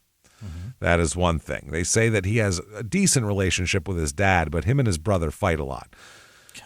Chuck seems like the type of guy who can't share that sort of thing. Yeah, he wants to be the boss, and as soon as Dad dies, we're going to fight about it, and I'm probably going to win. That's what I mean. He probably fought his little brother as kids a lot. He'd probably just run up and go, "You stole my mommy," and start punching him. You know what I mean? He's that kind of guy. They have to pay attention to you too now. Bullshit. Yeah. So September 4th, 1980, A. Donald Fishbein. Okay. Yeah. A. Donald Fishbein's an attorney for Allied Die and Casting. He says he attended a corporate meeting that day. And this had Fishbein, Michael, Chuck, Michael Sr., and Clara, who is Michael Sr.'s wife and Chuck and Mike's mom. Right, okay. Right. Now, the purpose of this meeting was to terminate the employment of Chuck. We're going to fire Chuck today. He is being removed. He's being fired. Chuck would later say that didn't happen at all, but the lawyer and everybody else said it did. So it definitely happened. In this meeting, Michael Sr. was made president. Oh. Michael Jr. was made secretary and vice president. And Chuck, I guess, saved his own job. No, he was made treasurer. Oh. Which is they kind of flipped the structure, basically, and made him treasurer. And Clara, mom, was to become a stockholder and given equal stock to have equal ownership with the 3 of them. So now it's 4 people equally own it. That's not good. That's interesting here. Yeah. September 8th, 1980, because that was September 4th, okay? September 8th, 1980, Michael Jr. eats his lunch at work. Yeah. He had brought in a sandwich from home. As you do sometimes. And he left his sandwich in his office, and, he went about his business and did everything. Then he ate his sandwich, and about an hour after lunch, he started vomiting. Uh-oh. Started vomiting. Actually had to go to the hospital that day and stay there for 5 days. Violent vomiting, retching, cramps, terrible sickness. Then on November, then he recovers throughout September. Then on November 14th, 1980, so 2 months later, he gets sick again. Oh no! Vomiting, diarrhea, 2 hours after eating lunch at work. And he sought medical attention. He was not hospitalized, but basically his doctor said, you have an ulcer. Oh. You're an executive. You got a lot of stress with your family. You got all this shit going on. You have an ulcer. You got to chill out. Stop drinking Coke, man. We said he put him on a bland diet. Yeah. Just you have to eat rice and chicken, rice, no nothing, coffee. Nothing crazy. Exactly. So his wife, Michael Jr.'s wife, started making his lunches at home for him to take into work that conformed with his diet and all that kind of thing. So it became a big deal. Yeah. He said that he would get sick after he had eaten or had coffee at work all the time. Yeah, that coffee will do it, man. That'll tear your stomach up. So they said, stop drinking coffee, stop doing that, which, makes sense. Mm-hmm. So some time goes by here, and late 1980 into February of 81, Chuck started trying to get in better with his father and brother, trying to be a family guy here. Yeah. He starts always taking his coffee break with them, at least, so they could all talk together. Yeah. That's what he does. So do the business together. And he even often was nice enough to bring homemade cookies and donuts from home, especially donuts. Yeah. Love bringing in homemade donuts. And who doesn't want to? That sounds great. I'd love a homemade donut. Never had a homemade donut, but I bet it's delicious because I love any donut. So most of it's made in oil though, and you got to fucking heat oil. That's crazy. If people fry everything else at home. Fryer, a little deep fryer. But I mean, that sounds lovely. Did you guys have a deep fryer when you were a kid? We had one, and I accidentally put the plastic lid inside it. Oh my God! My mom was livid. Just melted to shit. That's the end of that. Deep fried the lid. Was it delicious? Was it crunchy afterwards? Nice coating on it, real nice. It stunk so bad in that house for like 3 weeks. You could smell burnt plastic. I bet. Jesus Christ, that's disgusting. No, I never had a deep fryer when I was a kid, but later on, they're dangerous as fuck to have in the house, especially in 1987. Yeah, come on, it was not good. No, like Grandma she'd fry things, but it would just be a big pot of oil. Just a big pot of oil she'd put shit in, and that was it. There was no an open flame. There was no special device for it. It was just, here's a bunch of oil. I'm going to fry some shit. So he would bring these homemade cookies and donuts, which again, who doesn't want homemade desserts of any kind? So now after one of these coffee breaks, both Mike Sr. and Jr. became violently ill. Oh no, Dad too. Daddy's got ulcers too. Yeah. Now, Michael Sr. recovered pretty quickly and was released from the hospital, but he said, every time he would try to eat some snacks at work, he would always get sick and end up back in the hospital. Yeah. Which is pretty goddamn interesting. Real weird. And Michael Jr. kept getting ill as well. February 21st, 1981. Yeah. Okay. Michael's Jr.'s wife heated a can of pea soup and placed it in a thermos for him to take to work. These are executives. He makes hundreds of thousands of dollars a year. Why are you making him a can of pea soup? Yeah. Post. The fuck are you doing? What's the movie where they spit or it spits pea soup? Post that movie. Post Nobody Exorcist. wants that shit. Yeah. Nobody wants that shit. But this is like a can. A can of, what are you, a hobo? What are you doing? Does he get that out of your bindle and heat it up on the side of the train tracks? What the hell are you talking about? Why are we living so frugal? We're doing fine. I've been in that position many times, but I wasn't the president of a company making over $100,000 a year like that. He should have food. That's normal. I was taking sleeves of lentils with me. Ugh. Oh, yeah. It's gross. Oh, yeah. I've been in those days before. So she put it in a thermos and told him to take it to work with him. So he went to his doctor's appointment and came back and then returned around lunchtime back to the office where Dr. Miller had told him that his ulcer was now under control. He's doing it. And he could stop the bland diet and start eating normally again. Hell yeah. So have yourself a burrito. Awesome. So what did he do? Had himself a can of pea soup. He didn't celebrate by going, fuck that, we're going to Chili's or something. He said, I'm going to drink, well, I still have my pea soup for lunch, so I obviously need that. So he began eating his pea soup that day while Dad, Michael Sr., was talking to him. Yeah. Now, Chuck was urging his father, leave Michael alone until he stops eating his pea soup.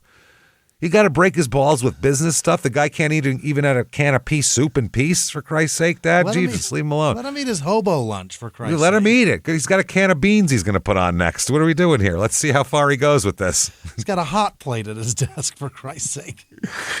Jesus Christ. So now Michael Jr. ate about half the soup, though, because he said it tasted funny. You know, it's canned pea soup, so. I can taste the aluminum. I can taste metal in it, and it's not great. So he said it tasted kind of funny, and he was like, bah. And then he went into the computer room and started working. Because people didn't have computers at their desks in 1981. Went to the computer room. The room with the computer. Yeah. Just like houses in the 90s. Takes up the entire room. Yeah. Like a house in 1997. That's the computer room. You can use our Earthlink account. Go ahead. So he started working. In a little while, though, he's in there a little bit, and he starts throwing up again. Yeah. Fucking pea soup. Jesus. Exorcist style. He's exercising. I was going to say, he's exercising the pea soup from his system. Wow. And he became so ill, he had to leave the office. Yeah. Head spinning and everything. That was a problem. He tried to drive home, and he said, Jesus Christ, it's hard to keep your direction when your head's spinning. He's two-laning it. He had to stop his car on the side of the road in order to vomit several times before he got home. Poor bastard. It's a bad day, a real bad day. He went to bed, but kept having vomiting and diarrhea and just couldn't keep it together, so he called his doctor again, Dr. Miller. He goes into the doctor's office. He was just there that morning. Getting told he's fine. And now he's like, I ate pea soup and I can't keep it down. The alkalinity is crazy. It's wild. So he does a bunch of tests, and they order him to be hospitalized to figure out what the hell's going on with him. Yeah. So March 13th, that was February 21st, mind you. Okay. March 13th is when Michael's finally discharged from the hospital. He's in the hospital for 3 weeks. 3 weeks of hospital. That's insane. His condition was still not great either. He was still not doing well. He had gastrointestinal difficulties. And in addition to that, he began experiencing numbness in his hands and feet. Shit, nerve damage. So they're thinking, Jesus, does he have like a tumor that's leaning on something? Or this is like a serious illness. Oxygen, something's wrong. The nerve damage was so bad, he was unable to walk or dress himself. Whoa. He couldn't do a button. He couldn't do anything. He had to. No if more he wanted to go soup, anywhere. James. Nope. They rented a wheelchair for him. Ooh. Because there's nothing else he could do. He couldn't sleep at night because he was in intense pain. He's just horrifying. Now, they didn't know what's going on here. Then Michael Sr., he starts having problems in March of 81. Now, he kept a cookie jar on his desk. At work, Michael Sr., and he often ate cookies while he worked at his desk, which sounds great. Who doesn't want cookies while you eat? In March of 81, he started vomiting and experiencing severe diarrhea as well at work. Yeah. The symptoms were so similar to Michael Jr. that Michael Jr.'s doctor suspected that Michael Sr. wasn't even actually sick. He sat Michael Sr. down and said, look, I think this is what's going on here. You're under a lot of stress, right, from work and everything else. He said, I think this is a psychosomatic thing caused by the illness of your son and the stress that's putting on you, too, because that's also putting more work stress on you because Michael can't work right now. So he said, I think crazy doc. He said, I think this is half of the shit, not half, but a lot of things that people go to the doctor for are psychosomatic. They're not real. Yeah. You know what I mean? But that happens all the time. That means vomiting and diarrhea. Right. That's a very that's really presenting. You're expelling things from your body in a crazy way. But that also is symptoms of severe stress as well, though. Sure, yeah. So that's what they're saying. So I think your brain is just taking you on a fucking ride, man. Wow. Like it's really taking you on a trip. You got to calm down. Just pureeing your food and shooting it out of you in liquid form. Here's some Valium. You know what I mean? Shit. Now, tests come back. Yeah. And they reveal that Michael Jr. did not have an ulcer. What did he have? He had received sublethal doses, so not quite deadly, but doses of arsenic over a period of several months. Him too. And they say that the arsenic poisoning is what caused the nerve damage. Oh, really? The nerve damage is why they're looking into this so severely, because stomach problems happen all the time, and it's almost like a back problem. Sometimes they don't really have an exact diagnosis. It's just, one of those things. It's very hard to nail down because a lot of things will give you diarrhea and heartburn and vomiting. All that shit. But the nerve damage is such a specific symptom that they needed to really figure out the cause of it. So that's your body dying.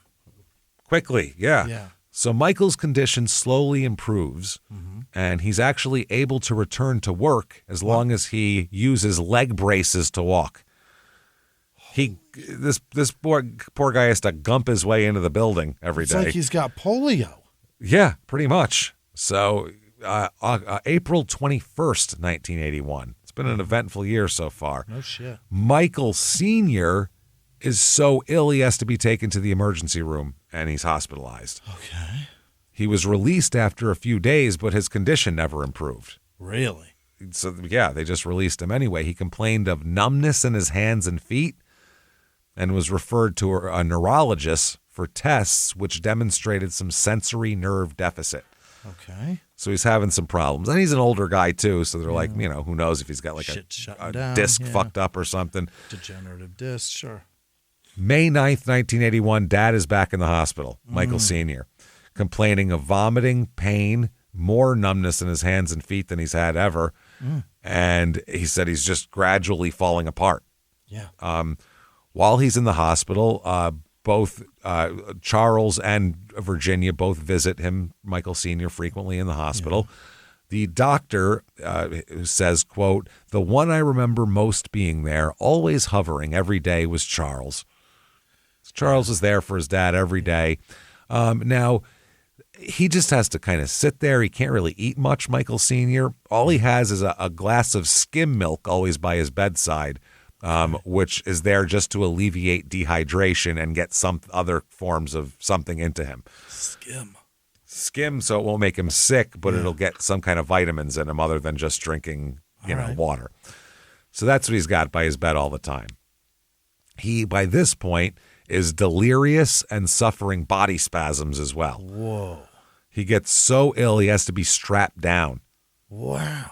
Because his body is so spasmodic and everything else. So Michael Jr. says he was strapped down. I'm not sure if he knew who I was at that point. Dang. That's horrible. Now, Michael Jr. is so sick, like I said, he had to rent a wheelchair just to visit his dad in jail and watch him dying, basically. In hospital. In the hospital, not jail. Yeah, hospital. Why the hell would he be in jail? Hey, you sick old fuck, in jail with you. We don't have time for this shit. No time. Behavior's criminal. This is crazy. Want your kids to take care of you. Fuck off. You're so sick, it ought to be illegal. Man, so May 15th, 1981, Chuck calls the lawyer, the guy, Fishbein, the guy from... The Allied's lawyer. Whatever? Yeah. Something Fishbein. Calls him at home at like 4 o'clock in the morning. Okay. He tells Fishbein that the doctors don't expect Michael Sr. to live for very long and that Fishbein should prepare an amendment to the Allied Die Casting Corporation agreement as soon as possible and bring it to the hospital. Okay. Now, this is crazy. The doctor, by the way, said he is completely mystified by Michael Sr.'s deterioration. Can't believe it. And he did not expect him to die. Yeah. That's the thing. Chuck said, the doc says he's going to die. The doctor does not expect him to die. So seems like Michael or Chuck has some he medical knowledge. Yeah. So now the Chuck and Michael Jr. visited that day to Michael Sr., and the three men signed an amendment to the shareholder agreement that day. This agreement promoted Chuck to vice president, and so this, filling his spot because he was vice president after that, or before that. Now, Michael Sr. was in serious pain. He's strapped down. Michael's in a wheelchair. He needs his wife's assistance to sign the agreement. She has to help him move his hand. to sign his name for this agreement. Now, May 16th, the next day, 1981, Michael Sr. dies. Oh, fuck. Early morning hours of that day. Now, the family business is estimated to be worth more than $1.5 million, provided that the stock holdings revert to the firm. His holdings now revert to the firm, and they're spread out among the next shareholders. Yeah. So in addition to their shares in the business, the father and the brother also carried $200,000 life insurance policies, as you do when you own a business. Yeah. And Clara, the mom, Michael Sr.'s wife, she ended up collecting the life insurance. Yeah. So she's got $200,000 in life insurance and cash in there too. Michael Jr.'s wife said that her husband was unable to dress or feed himself or walk unaided at the time. Like I said, she had to hold the pen while he signed the papers and everything else. So this is a mess. Now, right around this time, like a week later, there's a coroner's convention. Okay. That's a party, huh? I bet you it's actually fun. Oh, no, those guys are the best sense of humor. Yeah. There's probably a great sense of humor. You mix them with like proctologists, you got a party right there. Maybe a that's something. Or two. Oh, yeah, urologist and also a butcher. Yeah. Butchers are also big. I've always heard this too. Like meat guys, butchers are always funny, and fish guys are never funny. People who sell fish, never funny. But meat guys are always funny. A fish guy. Okay. A butcher sounds like a job, but a fish guy doesn't sound like a job. Well, I said a meat guy and a fish guy. I know. Yeah. But you know what I mean. Okay. You don't. I've never heard of a fish guy, so a fish guy just sounds. Well, it'd be a fishmonger, hilarious. technically, actually. Is that what they're called? Yes. Wow. So I thought guy sounded better than monger. Yeah, fishmonger sounds awful. Yeah. That sounds like you have like a pile of rotted carcasses on the shore. That doesn't sound good at all. And you don't sell them, you just throw them at people as they go by. You go, hey, son of a bitch, get the fuck out of here. You throw a rotted fish carcass at them. Fish guy just sounds so fun. Throw a rotted mahi-mahi at them as they fucking drive by. Gross, what a word. Yeah, that's why I said guy. But it's a meat guy, fish guy. They always say fish guy, not funny. Meat guy, funny. Mm-hmm. So there's a coroner's convention. Yeah. And at this convention, oh my God, I don't know if I'm mature enough for this man's name, and I don't think you are either. Oh boy, I just laughed at fish guy. Yeah, I still don't know why though. I can't. That has nothing to do with maturity. I just think you got silly. Drunk before the show. It just sounds silly. Okay, sure. So, this is Lake County Coroner Robert Mickey Babcox. That's number one. Mickey Babcox, which sounds very old-timey. He's chopping it up, talking to, I guess I shouldn't really use the words. That's a bad phrase chopping to use for coroners. Yeah. They were chopping it up. That could have been a corpse. Why do they do it? A former McHenry County coroner named Alvin Queerhammer. Oh, boy. I said, no, his name isn't Queerhammer, and it's Queerhammer. That's an amazing gay porn name. That is Alvin Queerhammer? That is the best gay porn name of all time. Yeah. And so the Queerhammer and Babcox are going to go over this whole thing. That sounds like a terrible 70s sitcom. Did you talk to Queerhammer? Yeah. So they're talking about all this, and they're like, this is really weird. They're saying this... what the hell's going on? They said, Queerhammer said, quote, I've got a funny one for you. There you go. I just got a call from a doctor at McHenry Hospital. He said there's some evidence of arsenic poisoning in the blood serum of one of his patients. They're still trying to check it out. But the strange thing is this guy's father, Mike Albanese, just died in the same hospital. Oh. So they're talking about Michael Jr., and they're saying his dad died too. So Babcock said, Albanese, do I know him? And Queerhammer said the guy who died was Michael Sr., 69 years old, and the one in the hospital with arsenic poisoning is Michael Jr. He said the old man founded the Allied Casting and Dye Company. He made trophies and crap like that. His kids more or less run the place now. So they said, this is very weird. Then he said there's another son, Chuck.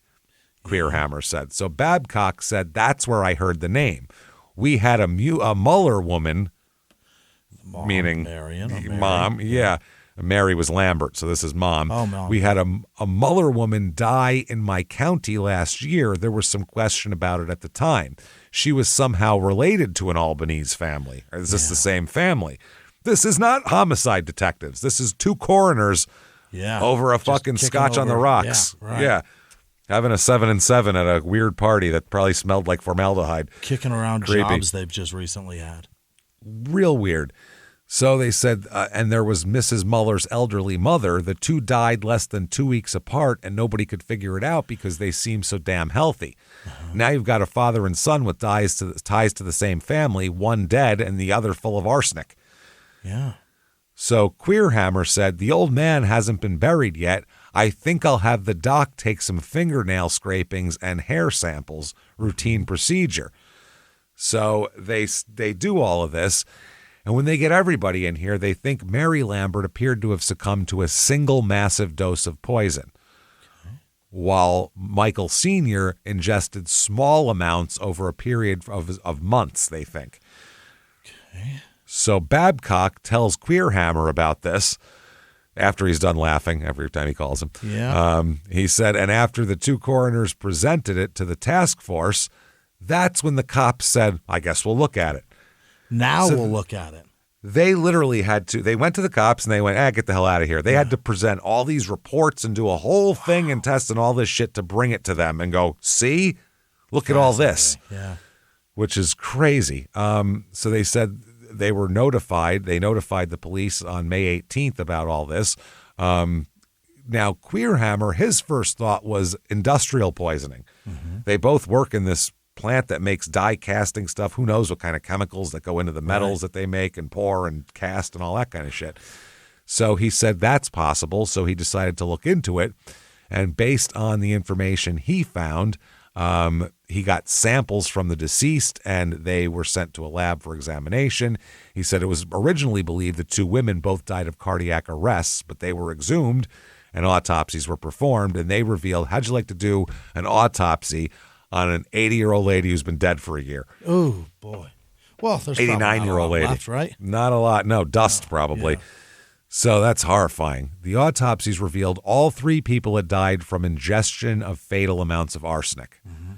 So the detective said that, I'll just read the quote from the paper. Pazzanelli, who's the detective, noted Queerhammer was looked at with a jaundiced eye. Oh. When originally suspecting arsenic, because that sounds too fantastical. Yeah. It just does. They've been poisoned by arsenic. That's a Agatha Christie story. That's silly. In 1980 something. Yeah, that's a stupid TV show. That's not real. You know what I mean? So he's like, get the fuck out of here. Two old ladies died. You're telling me that, give me a break. Yeah, calm down, Chief. Calm down, Queerhammer. Yeah. Relax. So so Queerhammer said at first we thought it was industrial poisoning, then we thought it was a homicide, but they get all the samples and everything else, and it doesn't look good. Yeah. So now the detective Pazzanelli ordered a background check on every person known to have contact with Albanese, with the Albanese, Lambert, and Muller families, all of them. Among them is Chuck, who they learned moved with his family into their big house in August of 1978. They had just added a swimming pool in the summer of 81, a year after the deaths of the ladies, and were planning to enclose it with a dome for year-round use. Wow. A fucking domed in, not a room in their house, a pool dome. I've never heard of that before. Have you? I mean, that's crazy. I've certainly heard of enclosed pools and outdoor, but a dome, no. Like where it's all glass on the outsides of it? They're usually attached to the house, those indoor pools. They're like, you know what I mean? They're not like out and separate with a glass and with an enclosure over it. I've never heard of that before. It's wild. So anyway, he said, they were planning to do that. Chuck had several cars, 2 Cadillacs, one of which had belonged to his late father. They look at all of his vacationing and everything like that, and they're like, they even bring the babysitter on vacation with them. Really? Yeah, so they can party. So, I mean, that's an extra person you have to pay for.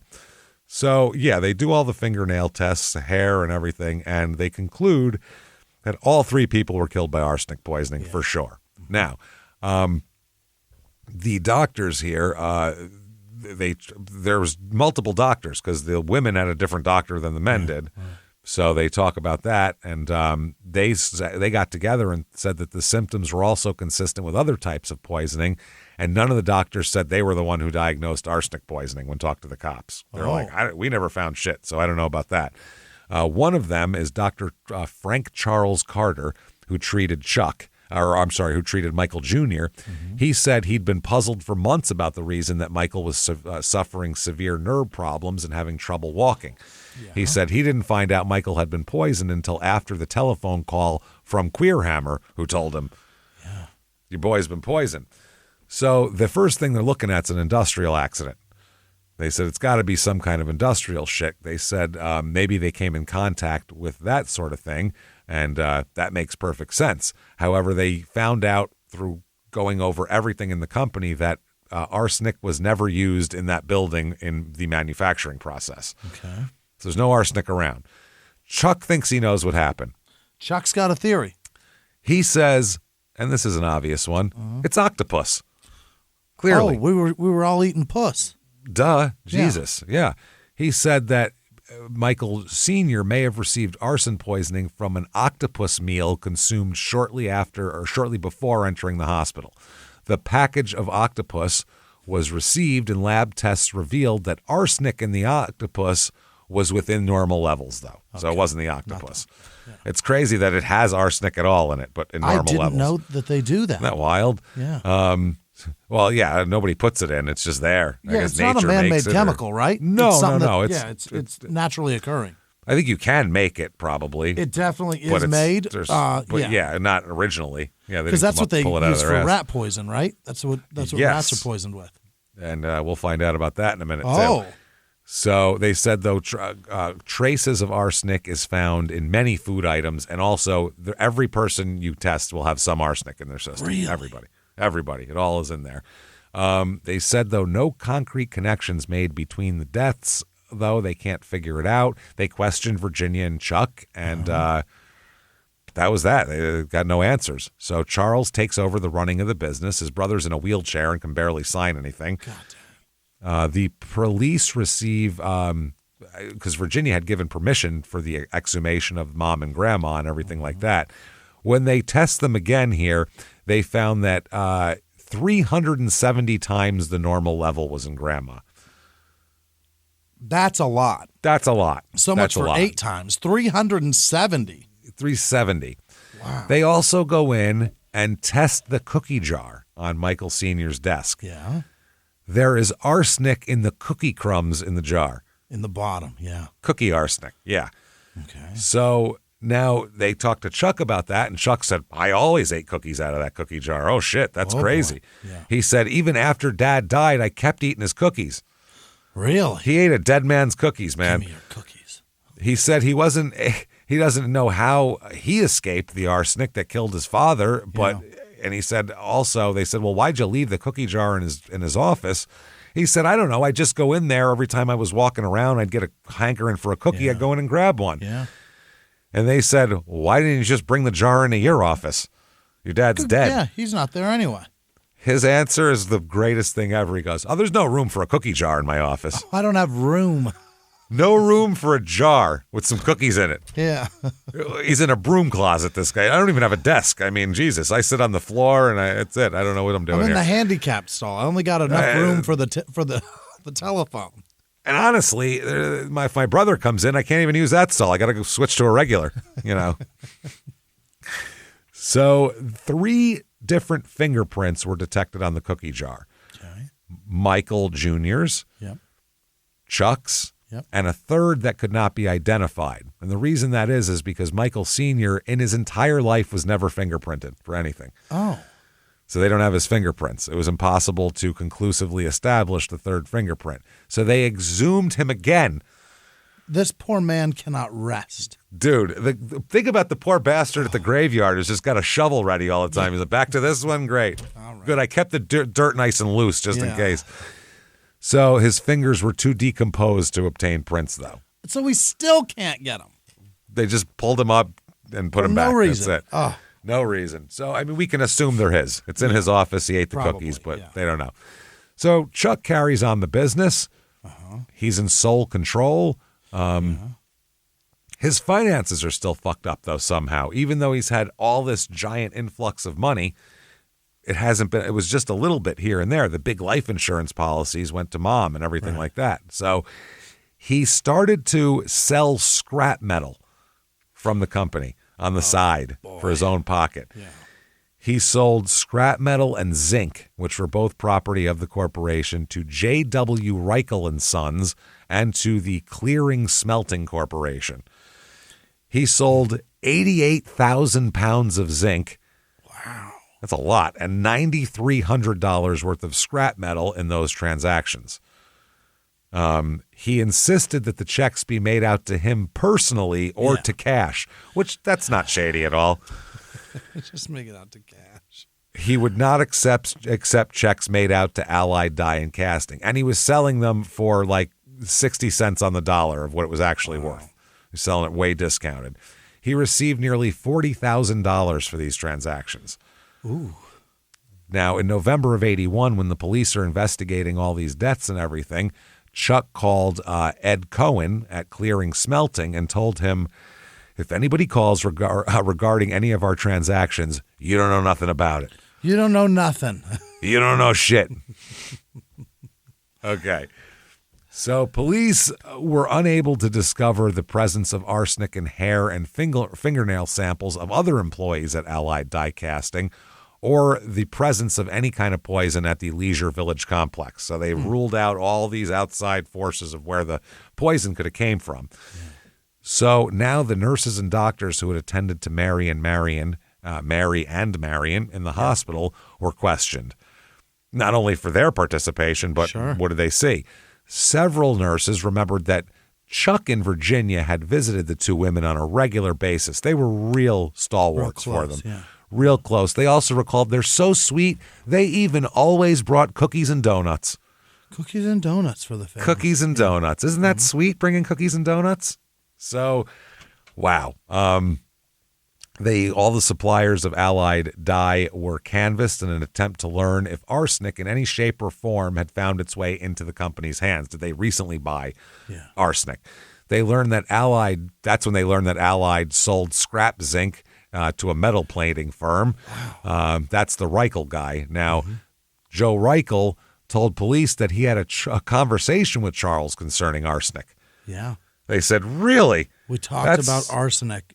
Talked about arsenic in our zinc scrap conversations. Interesting, yeah. Reichel said Chuck told him that he was having trouble with insects around his home and wanted advice on how to get rid of them. Okay. Joe Reichel suggested, how about arsenic? Yeah. And he gave Charles 2 pounds of arsenic. 2 pounds? That's a crazy... Which... It's a lot of arsenic. Right? Yeah. But apparently, this guy, Reichel, that firm used arsenic in the manufacturing product of what they did. So they had a shitload of. They had barrels of the shit sitting around. So he literally dipped a cup in and gave him some arsenic. Sure. Now, Joe Reichel, a little bit more about him. He is the vice president of J.W. Reichel and Sons in Elkhorn, Wisconsin. And he said in the autumn of 1979 is when he started talking to Chuck about arsenic. Really? 10 years Long ago. time ago. Yeah.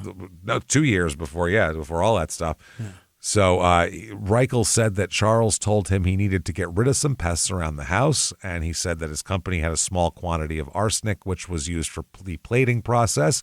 So Reichel brought Chuck a small Tupperware container of arsenic a few weeks later. Mm-hmm.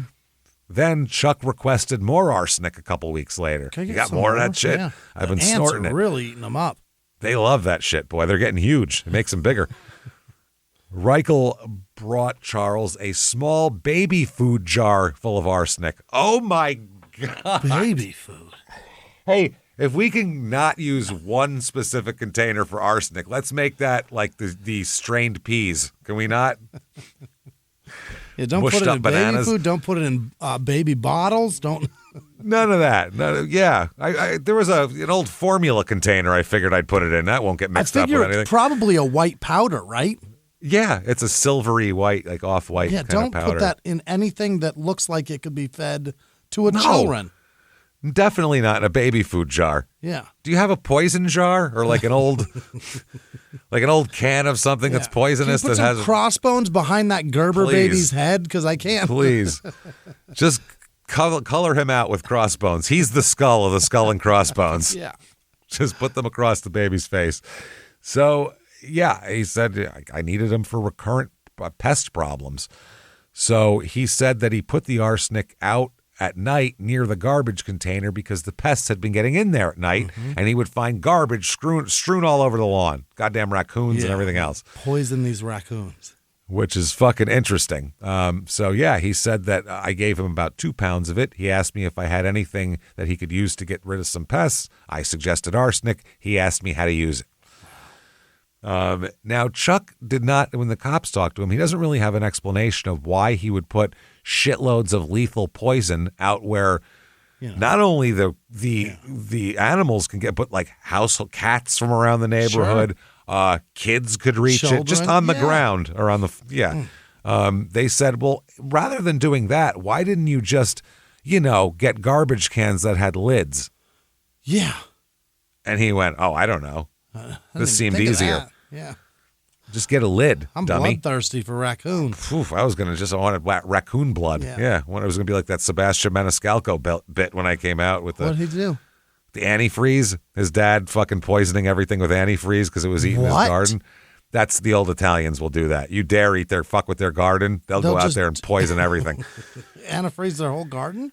He said he put antifreeze in a sandwich. Made an antifreeze sandwich and put it out for the raccoons. He said he comes out the next morning and goes, fucking birds, cats, pigeons, raccoons, you name it. Everything was dead out there. He killed everything. Oh, Jesus. It's not a good thing to do to just put poison out there. Yeah. Anything can get that. So one of Chuck's neighbors, Pat Marshall, said that there had been problems with vermin and animals in the area, but the problems didn't start until the spring of 1980. So why the hell was he looking for arsenic in 79? He's getting it early. Yeah. She also said that the Albanese's garbage was strewn all over the lawn in the spring of 1980, so that was true. And Chuck obtained the arsenic at least 4 months before the garbage and pest problem described by all the other neighbors. Premonition, babe. He knew it was coming. That's how you're good at business. You got to be able to feelings. Forecast the market. You have to. What else are you going to do? November 18th, 1981, he is at work, Chuck, doing his thing. He is set to leave the next day to go on a vacation with his wife and his mother, Clara. Oh. Just him and Ginny and Clara. By the way, hasn't been getting along great with Clara lately. Clara's being a little pain in the ass, huh? A little bit of a pain in the ass. Now, at work, the police come and arrest Chuck. Yeah. They arrest him for murder of everybody. Yeah. And they said they weren't ready to arrest him yet, but they had to because they found out that planning a trip to Jamaica with his wife and mother, they were convinced he intended to murder his mother. Wow, she was next. Then everything would have went to him and Michael. They could have split it, and then he would have just had to work on Michael. Christ, he could have just pushed him down the stairs. He's still in a wheelchair. He's so you don't easy even need poison. Right now. Yeah. Yep. So they said that we had to get to him before they got on that plane. Yeah. They said he planned to leave, and they said that we couldn't give them, meaning the women, the proper protection in Jamaica. Right. So he's arrested and charged with 3 counts of murder and 1 count of attempted murder. It's fucking wild. They were like, because the cops, just a travel agent called the cops and said, hey, I've been reading and this stuff, and this guy's going to Jamaica. I don't know if that's important. And they were like, holy shit, thanks for telling us. So with Clara's profit sharing from the company here, her $60,000 salary and her husband's estate and life insurance benefit amounting to almost $1 million. Ooh. They said he's killing her. Yeah. He's going to get a shitload of money. Last, yeah. Yeah. So they were like, fuck that. We got to do this shit. So he would have control over the business. He'd have everything. Mm-hmm. So the detectives here, they booked seats on the same plane to follow the trip to Jamaica, but they said, we can't fucking do that. We can't. What if these guys had Hawaiian shirts on. They were all ready to drink fucking drinks out of a coconut. And he's like, oh no, that isn't happening. Because they're like, what if we lose him? Yeah. He's going to kill this lady. 3B singing Aruba, Jamaica. We just got to get him now. Let's do it. Shit. And that's funny because normally I doubt the county coroner gets a lot of publicly paid trips to Jamaica, I don't think. They were like, God damn it. I was trying to Mai Tais. Fuck. Not sure. One of the task force investigators said, we certainly would have had egg on our face if one or both of them had died. Yeah, if you were just following behind, fucking listening to the steel drums while this woman's murdered, that would be bad. Drunk on rum-soaked pineapple, you fuck. Drunk on rum-soaked pineapple on taxpayer dollars while a woman's being fucking butchered in a hotel room somewhere. All woozy, trudging through the sand. Oh, God, that's amazing.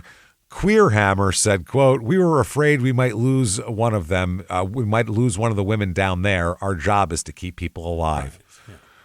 Babcox, the other coroner, said, in my 20 years as coroner of Lake County, I have never encountered such a cold-blooded, calculated, sordid destruction of two families. Well done, this is fucking insane, dude. Honestly. This is, like, he had to have charts and, okay, it's the 21st. I give this one some arsenic here. I got to make donuts. He's got to figure out he's got to, Jesus Christ, he's got to get up at 4 a.m. every day. Got to make the donuts. I got to make cookies and donuts. Jesus Christ, this is so much. Baking at 4 a.m.? Oh, he's up baking with an apron on. Imagine him. Oh, these look beautiful. Look at those. Nice and brown. So Chuck is held in McHenry County Jail with a $2.5 million bond set. Wow, they're pretty sure. Yeah, well, also they know he has control of a bunch of assets, so they don't want him to start, selling things, and he could sell all his stocks. He could, and possibly get out of there. So, charged with the attempted murder by poisoning of his brother and 3 murders, obviously. His brother still has leg braces on at this point from this shit. He's a mess.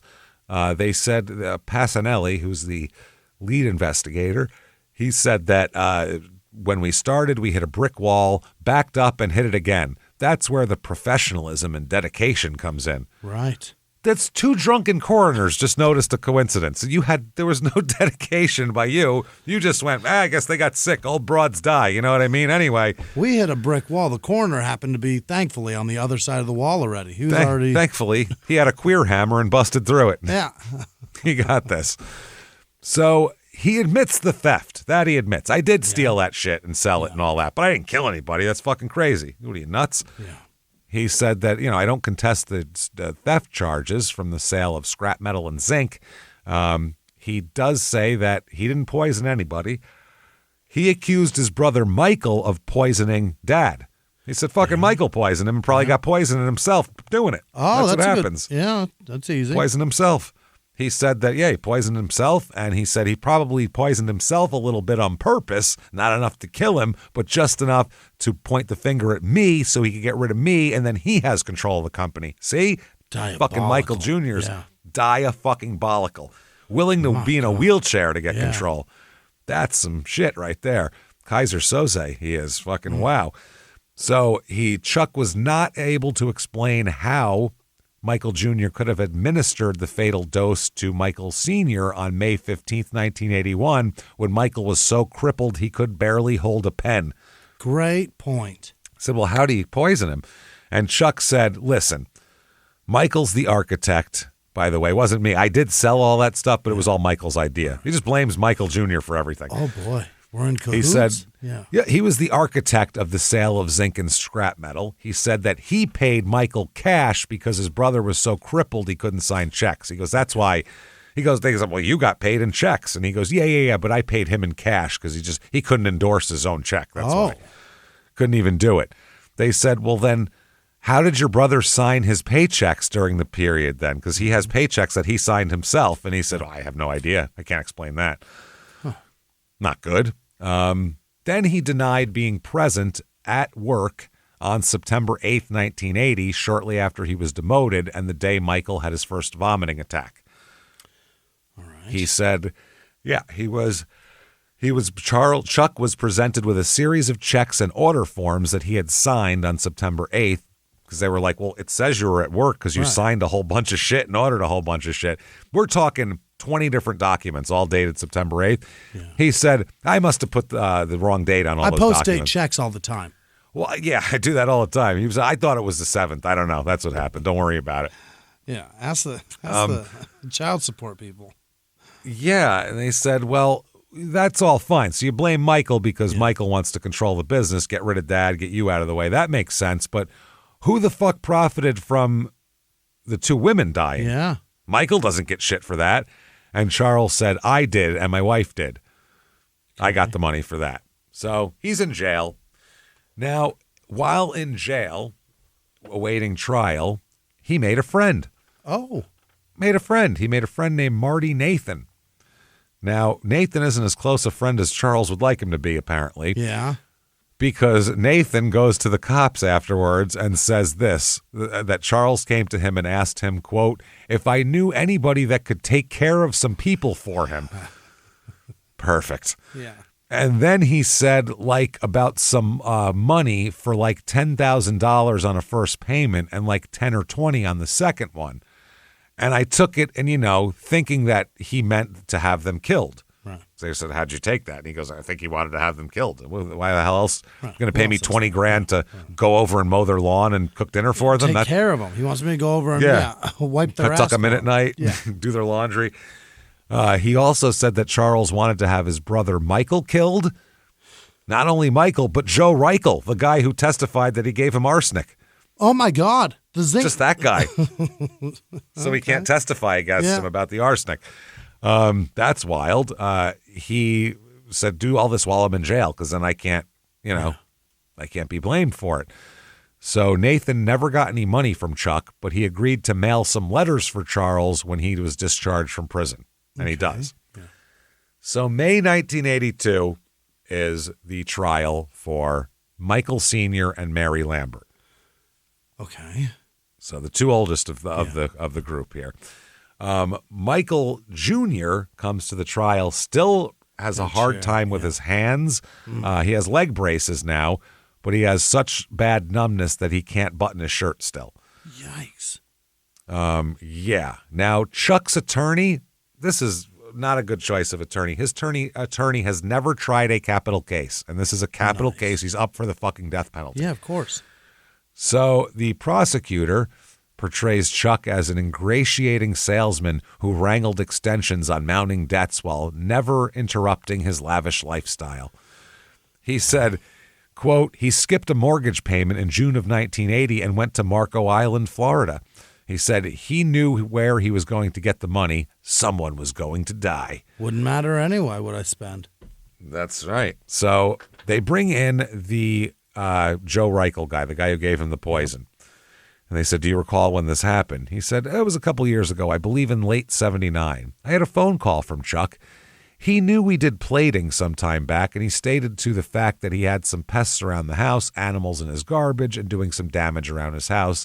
He asked me if I had any chemicals left from plating that he could possibly use to get rid of his pests. Like, they don't sell this type of poison in every hardware store in the country in 1979. Every place had that shit. Do you have any undocumented surplus stock somewhere? Just like something you could just give me in like a baby jar, maybe. Yeah, I don't want a paper trail of me going to Ace Hardware. I mean, well, back then you would have paid cash. You could have just went to the next town and bought a thing of rat. It says rat poison on the fucking box. You could have. It's crazy. But it looks just like Skinny and Sweet. Yeah, perfect. Good for coffee. It makes it much better. He said, I had a number of different chemicals in the house. I named off a few, which one of them was arsenic. Yeah. They said there were some others. Do you recall? He said, we had sodium cyanide, zinc cyanide, copper cyanide. These are very deadly. Our place is just a regular smorgasbord poison factory. Yeah. Oh, man, it's a poison buffet over here we have. They were all used in our solutions when we did plating. They said, you also named arsenic. He said, and arsenic. Yeah. They said, after this conversation where the defendant and you talked about arsenic, what did he say during this conversation? And the guy said he asked if he could have some of it, and knowing Chuck for a number of years, I did. I gave it to him. Yeah. He said, if he could have some of what? And he said, arsenic. And they said, all right, then what happened? He said, I told him, all right. Gave him the arsenic. Now they bring in Fishbein, the lawyer, and he attempts to describe what Michael Sr. had said at the meeting where Chuck was demoted. Yeah. And this brings objections and legal fights over all this shit. They have a statement made by the trial judge during the course of a sidebar. And he said, I think you've got a conference here, and I think the state is entitled to at least elicit from Mr. Fishbein the fact that MJ Sr., that's Michael Sr., was the one who wanted this change, what the change was, without getting into his conversations as to the things in your company. But that, because basically there's legal stuff he can't really talk about. Okay. 'Cause I don't know if I guess once the client's dead, you can talk about it, I think. Once the client's dead, you can talk about their shit at that point, I believe. I think it's only when they're alive you're not allowed to. So that's part of it here. So they talk to him anyway. The attorneys continue to argue, and they reach this compromise. The state's attorney said, Your Honor, Dick, his name is Dick. Yeah. Dick, if you don't feel I can get into Michael Sr.'s conversation, would you object to me leading Fishbein and to some extent away from it? And the defense counsel said no. And the defense counsel said, no, I think he's intelligent. I think he's intelligent enough to know where you're going to go. And the prosecutor said, I'll just ask him. And he said, I'll simply ask him who was there, who instigated the meeting, how did it come about? Michael Sr. wanted it. Without going into specific conversations, what was the purpose of the meeting? They said a conversation regarding the internal structure. He was unhappy with Chuck, all right? Do you remember the conversation you had with Chuck and what Chuck had to say and all that? We're going to do that, basically. So the judge sustained the objection and overruled it concerning everything else, so they could talk to the lawyer about all this type of shit. So they say after Michael Sr. had a rather lengthy presentation to Chuck, Chuck said to Michael Sr., what are you trying to say, Dad? At which point, the lawyer says, I objected, and in effect clarified and somewhat amplified what Michael Sr. had said.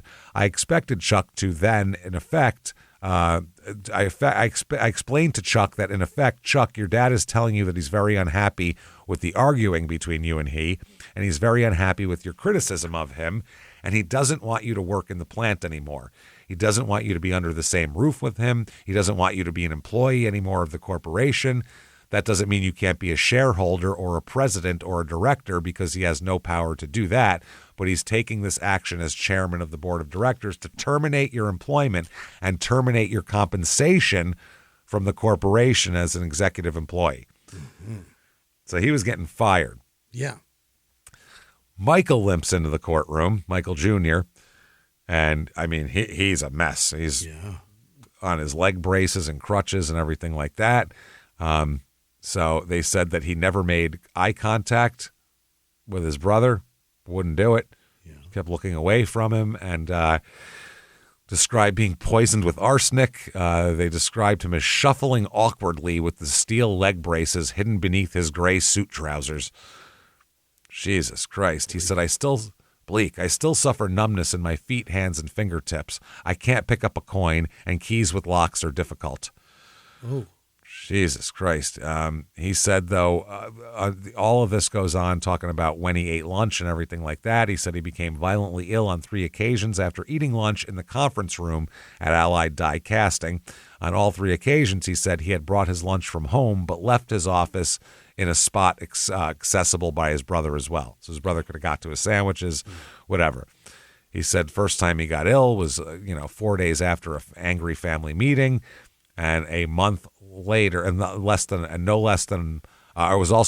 month later after the ladies had died from the arsenic poisoning.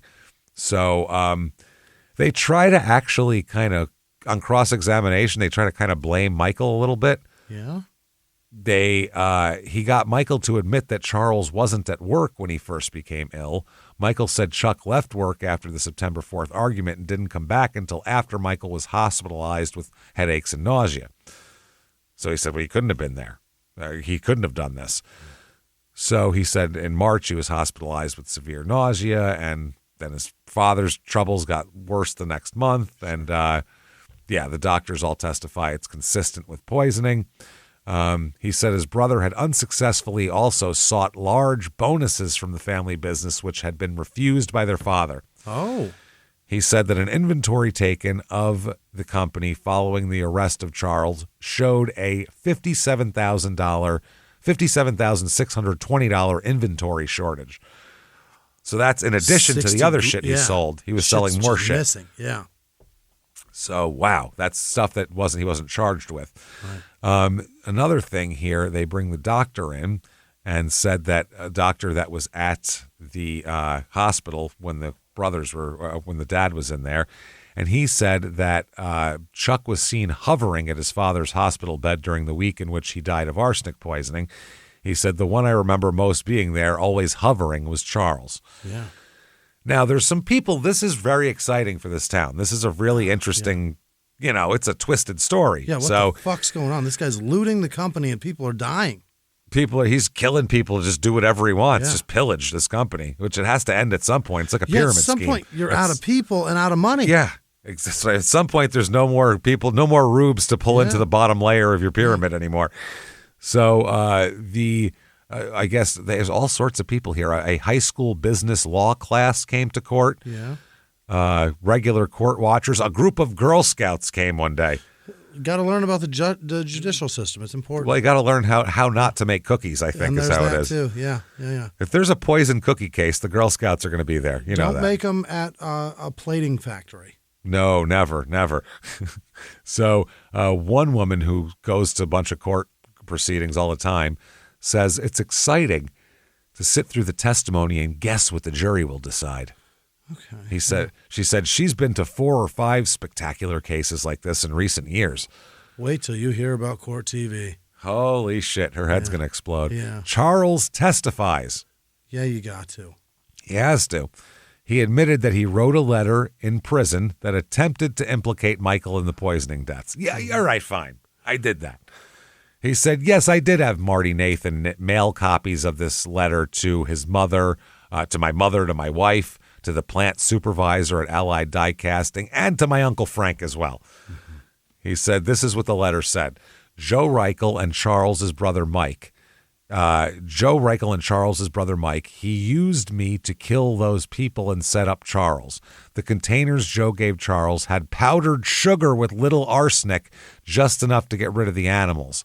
Michael almost took too much by trying to make himself look like a victim. The police followed the clues just as we set them up. Mike set up the phony theft. Now they tried to double-cross me. That was their first and last mistake they ever made. Double-cross. They double-crossed me. Yeah. Bastards. The first and last mistake they're ever going to make. Okay. So, yeah, he's trying to set other people up. He's trying to say that Joe Reichel and his brother were in cahoots. Wow. Yeah.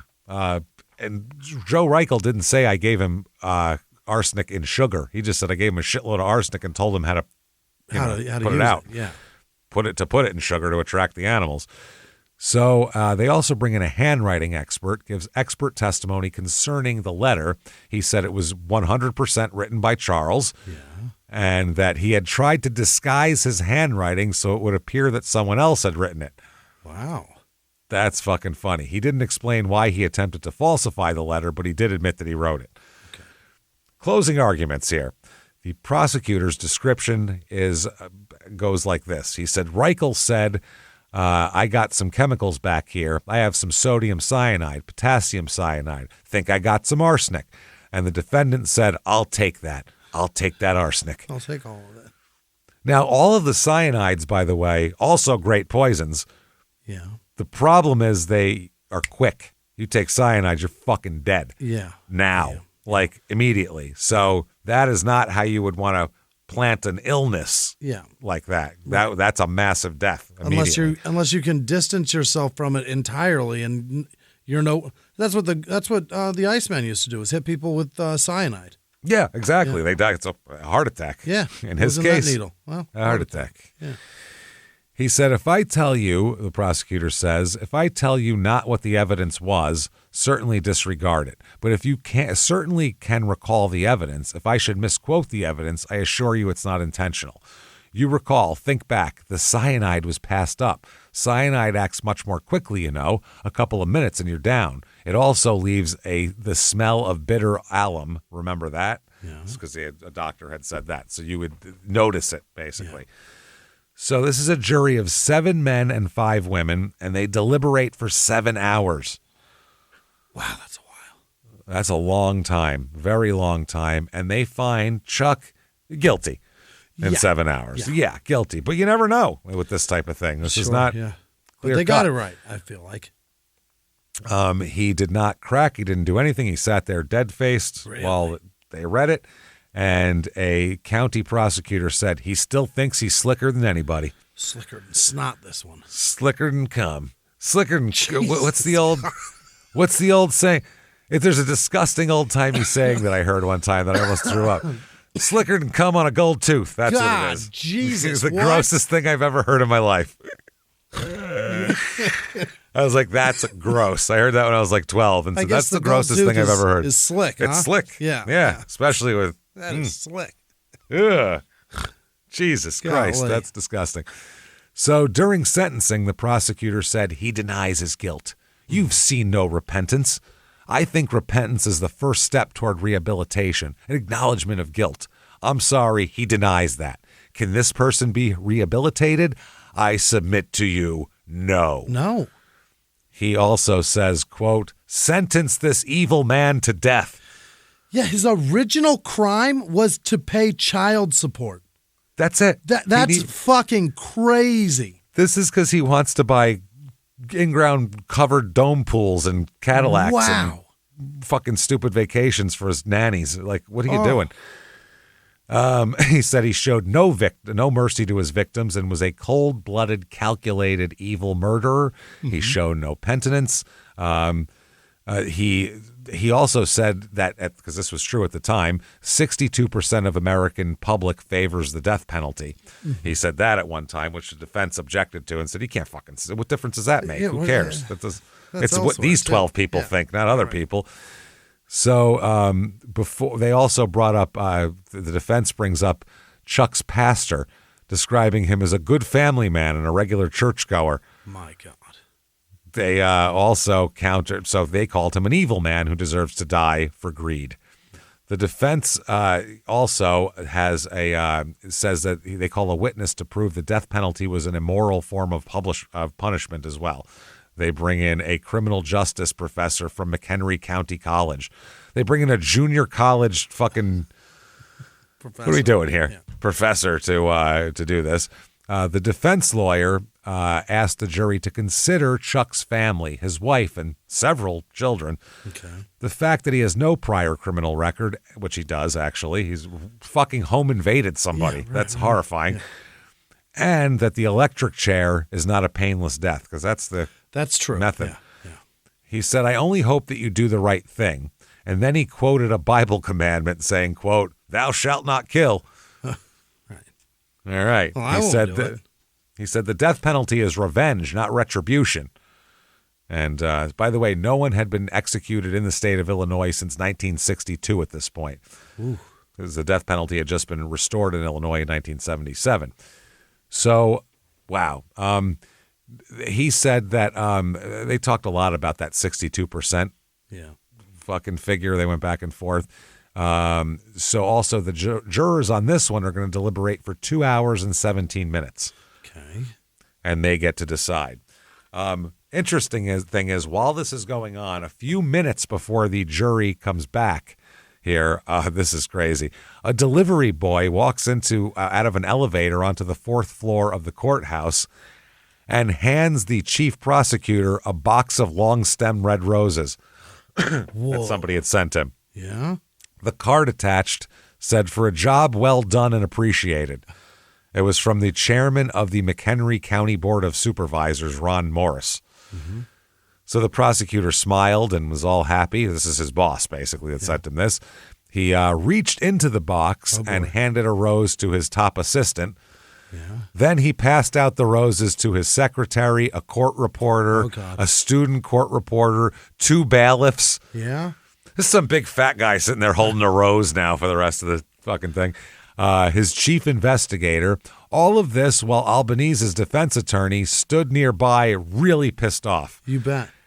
And finally, he says, the defense attorney says, my tax dollars contributed to those. And the prosecutor said, I'll tell you what, if you don't complain, I'll buy Chuck a funeral wreath. So there you go. They come back in and they say, you, sir, may fuck off. Death in the electric chair. Oh, he's going to get it. He got death in the electric chair. Wow. They gave it to him. Now, here's the thing that's weird, though. The jurors were confused. What do you mean? They had no idea before this started that they were the ones doing sentencing. They thought they were just going to say what they were going to say, and then judge gets to do the rest. Yeah. That was it. They didn't know that was up to them. One woman here, Sharon Ardeman, one of the jurors, said, we didn't know it was up to us to decide that. Whoops. She said she and the other jurors thought the judge imposed a sentence. Yeah. The jurors said they didn't know what to do. They said the majority of those interviewed said the decision to send him to the electric chair was the hardest one of their lives. Mm-hmm. The jury foreman said that he got the impression that the judge would sentence Albanese from reading an outdated jury instruction pamphlet. They gave them all jury instruction pamphlets that didn't have that the jury decides this. It still had the old thing. So who knows when these were from, the 50s? They just keep reprinting the same ones over and over. So a counselor, one of the jurors who's a counselor and psychologist, said that the decision to sentence him to death was more difficult than the decision to convict him. Sure. He said it's one thing to think about the death penalty in an abstraction, another thing in reality. We were making the ultimate decision. He said that he and the other jurors interviewed said they were comfortable with their decision. One said, I was willing to face a tough decision and not waver. And one said it was a very tough decision. We tried to do what was right. And one said that I have no regrets. I have no guilty feelings. He didn't show any sympathy for the people he killed. Yeah, it is just wild that that they get to choose that. I think that should always be weird. Up to the judge, right? I don't know. I think you can make an argument both ways for it. Maybe, yeah. I mean, you're certainly it's certainly society who gets to should be able to choose, I guess. The jury can be overwhelmed by emotion is one thing in the sentencing. Whereas a judge is going to take the legalities and the kind of how it weighs into other cases and all that kind of thing. What he's seen, or she. Yeah, but I guess in the end, though, all they're really deciding is the aggravators and mitigators. Yeah. It's not really up to them to decide other than that. If they decide there's no mitigators, it's death penalty. Yeah. Maybe that's what it is. I don't know. Now, the one juror said that the majority of jurors, about 10, favored the death penalty in the early votes. So you had 2 non-death penalty. She said those originally opposed to the death penalty questioned whether they had the right to take his life, even though they convicted him. They didn't really think that it was okay. So they said that one of them said that the death penalty will assure that Chuck won't have a chance to do anything like that again. One said that he doesn't believe the death penalty is a deterrent to crime, but it is just punishment. They said ultimately each one of us has to accept circumstances of our behavior. Yes. That's the jury foreman. He said the totality of the evidence presented by the prosecution was overwhelming.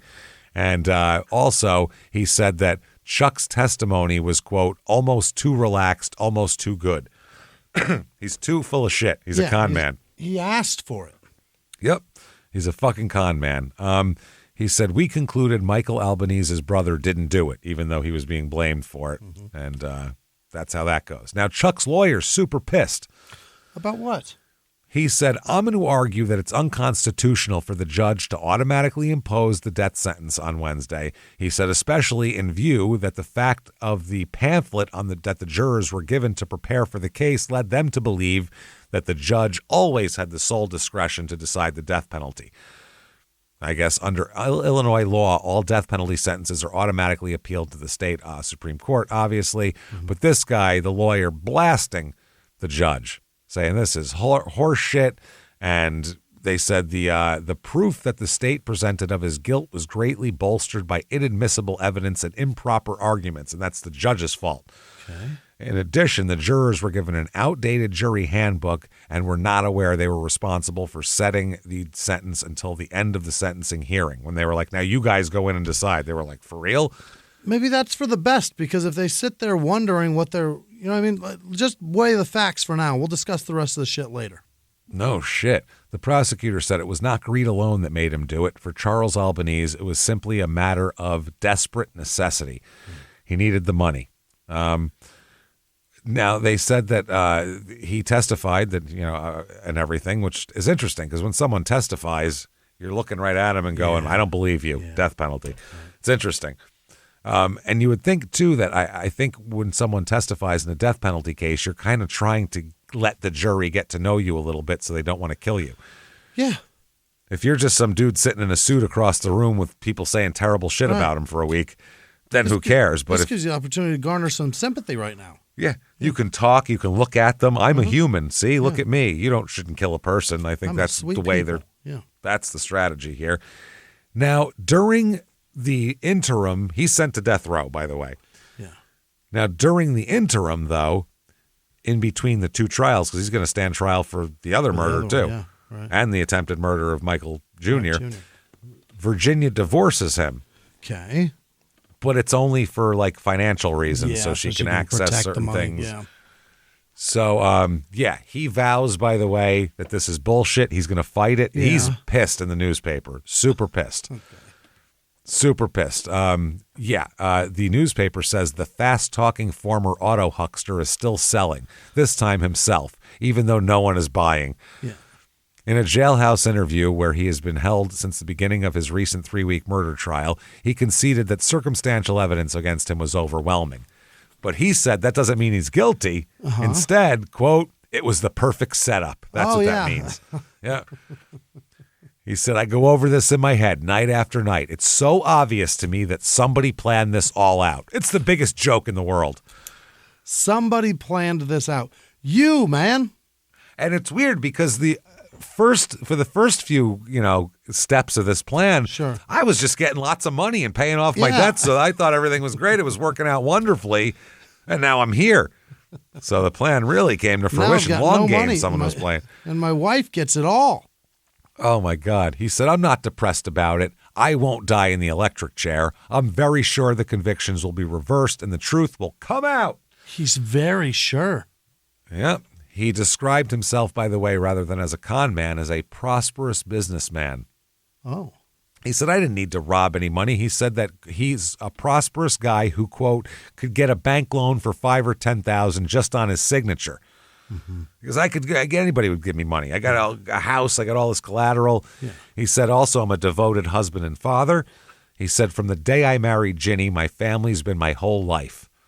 And he says, I know we got divorced 2 weeks ago, but we're still in love. He said the divorce was the only way she could get money from my Allied stocks.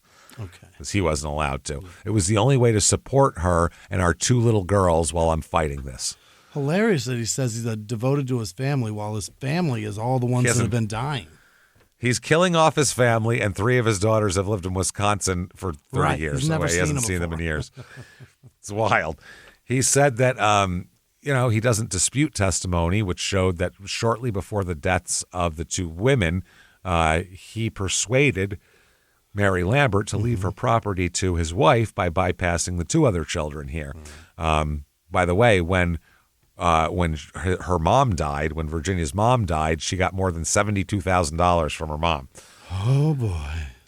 And Chuck said, Michael didn't benefit from their deaths, I know, just me and Ginny did. But what better way to point to me, to make me the common denominator in all these deaths? It's diabolical. He's so good. They made me look so guilty that it has to be a setup. That's all it is, man. And also to use the stuff that no one even knew that I got from a guy. Crazy. Michael's a fucking evil genius. This guy's been following me since 79. And as soon as the trial was over, he Kaiser Sosa'd out of the room. He started walking and his leg braces fell off and then he was walking normal and he lit a cigarette and got into a long black car and drove away to go just bang strippers in Vegas. That was what he did, just like the end of Usual Suspects there. Wow. So what better way? He also speculates that his brother Michael poisoned their father and himself to appear as a victim as well. Okay. Man, he is just diabolical, that Michael Jr., huh? And he makes those claims with zero evidence. Oh, yeah. And he also said Michael Jr. had access to the poison. He said, I kept it in my desk at work. He could have taken some. Why would you keep it there? Why would you keep a baby jar of arsenic in your desk at work? When the vermin are at home. That makes no sense. Wow. He dismisses as part of the setup 2 notes prosecutors say he dictated to 2 fellow jail inmates to implicate his brother in the killings.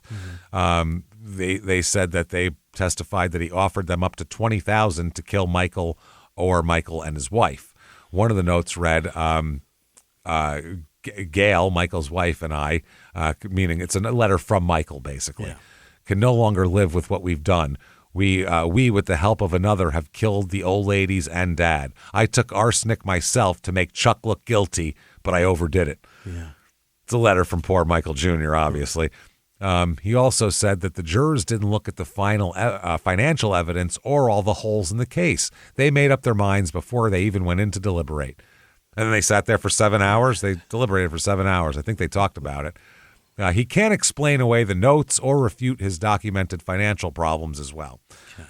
October 82 is the trial for Marion Muller. Oh? Virginia's mom. Yeah.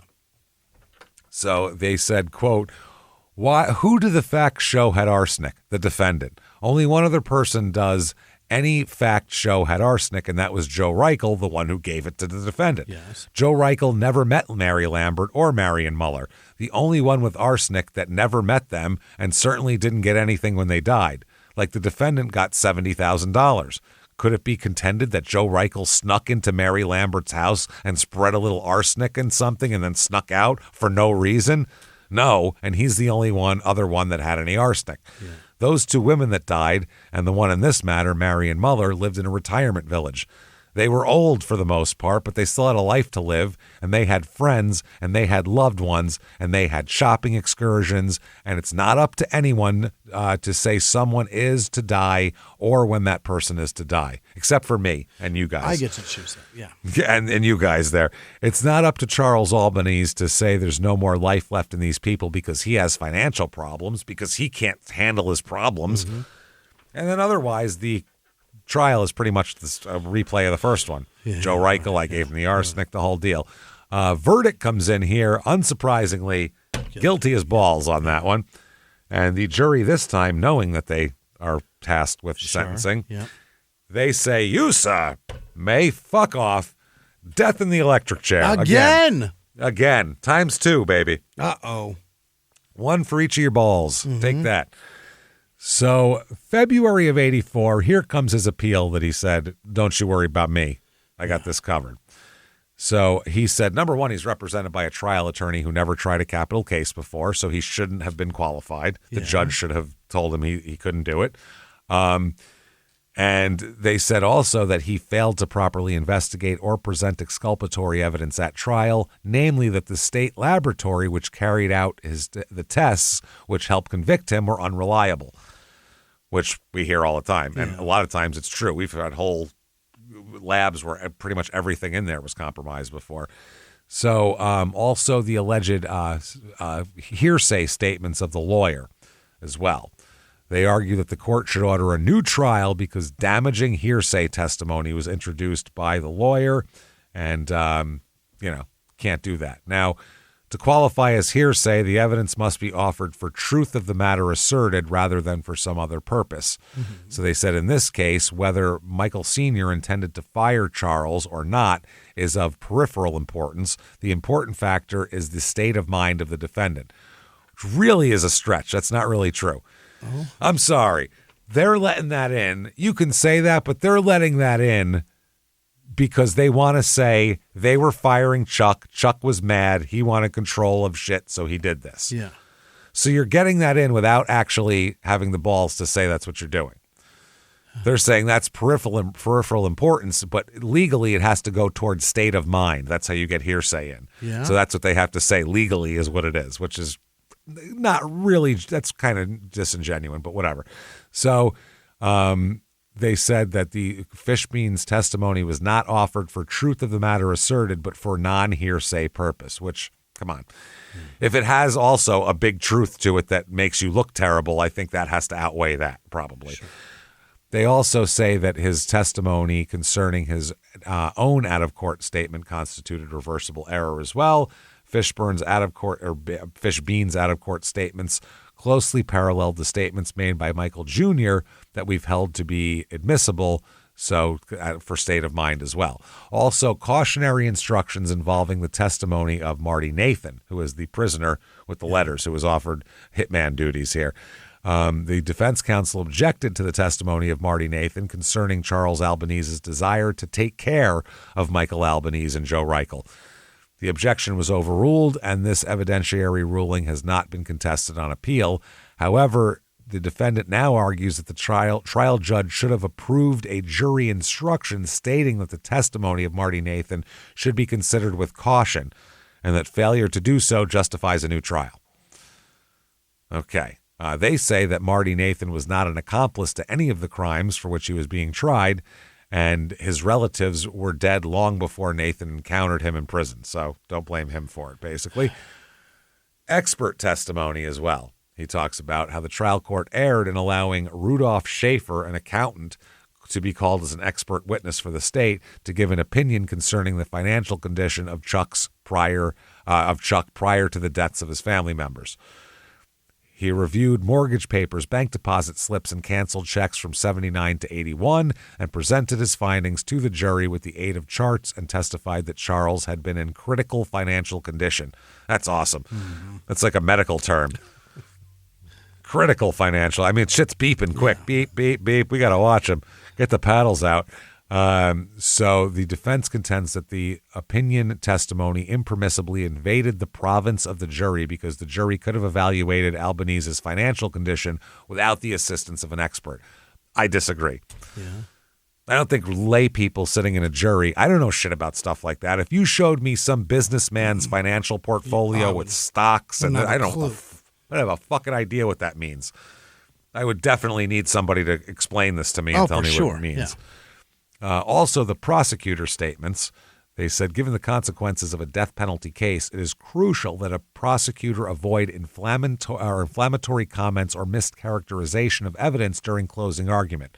The defendant maintains the prosecutor's comments constitute reversible error because of their prejudicial effect on the jury. Specifically objecting to the prosecutor's description of how Chuck obtained arsenic from Reichel. The prosecutor described the, I'll take the arsenic, that bit. Yeah. And the trial judge sustained the objection, and the prosecutor said, if I tell you what I tell you, it was not the evidence, blah, blah, blah. If I misquote something, it's not intentional. That speech from the closing. They said the language used in the prosecutor's closing slightly embroidered the conversation between Charles and Reichel, but a comparison of the language used by the prosecutor and the actual testimony reveals the difference was insignificant. He didn't say word for word what he said, but he said the gist, basically. Sure. And he didn't say anything that made the guy look more guilty, essentially. So they also said they don't agree with the defendant's assertion that the prosecutor misstated the evidence in rebuttal, and also the juror handbook. That's the big one. He's deprived of fair sentencing because the jurors received a jury handbook that gave them the impression they would not have to render a sentence at the conclusion of trial. They said the jury must not be concerned with what penalty may be imposed if the defendant is found guilty. The law requires that the judge sentence the defendant. That's a passage from the handbook they were given, specifically saying you're not going to be doing that. Yeah. Which is not good. No. That is not good.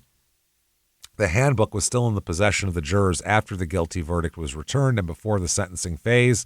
The defendant submits the affidavit of the jury foreperson where she states she was surprised to hear at the end of the sentencing hearing that it would have to render a sentence. They didn't even know while they were watching the sentencing hearing that they needed to pay attention to this. Yeah. I'm sorry. Like, I get that this is a horrible guy and all this, but if you got 12 people... Yeah, because if I'm sitting there and I don't think that I have any responsibility, I'm not paying attention. Yeah, they got to know what to do and what they're doing. I might be daydreaming. Yeah. I might be thinking of what I'm doing when I get out of here. I'm definitely not going to pay attention to every little thing because a man's life is in my hands. Right. That's not happening at all. So that's really fucking interesting. They also said each member of the jury was examined in accordance with the law and were apprised of their sentencing responsibility. The confusion was caused by the distribution of the juror handbook, has been considered by the court in the past, and has found to not be reversible error. One judge says no litigant has a right, constitutional or otherwise, to have his case tried before ignorant jurors. To acquit the juror, or to acquaint the juror with his duties and responsibilities in a new environment and to increase his understanding of the processes of a trial can hardly be objectionable in itself. There's no way of knowing what misconceptions might exist in the absence of an official explanation. So their thing is the jury's probably confused on a lot of things, is basically the law here. Wow.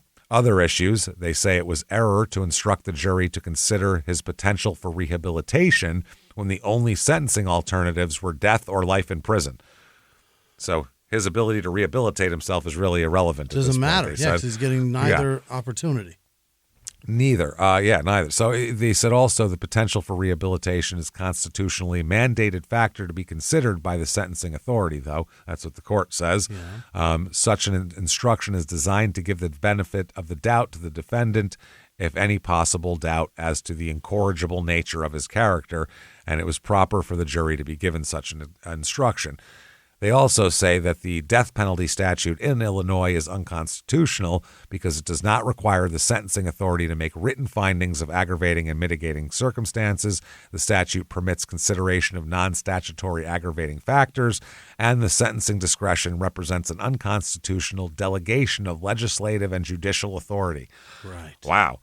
It has affirmed his death penalty. Wow. One judge agrees with the guilt but disagrees with the sentencing. With the way they did it, They dissent on that and says that the United States Supreme Court has recognized that the qualitative difference of death from all other punishments require a correspondingly greater degree of scrutiny of the capital sentencing determination, and ensuring that the death penalty is not meted out in an arbitrarily or capricious way, the court's principal concern has been more with the procedure by which the state imposes the death sentence than with the substantive factors that the state lays before the jury as a basis for imposing death.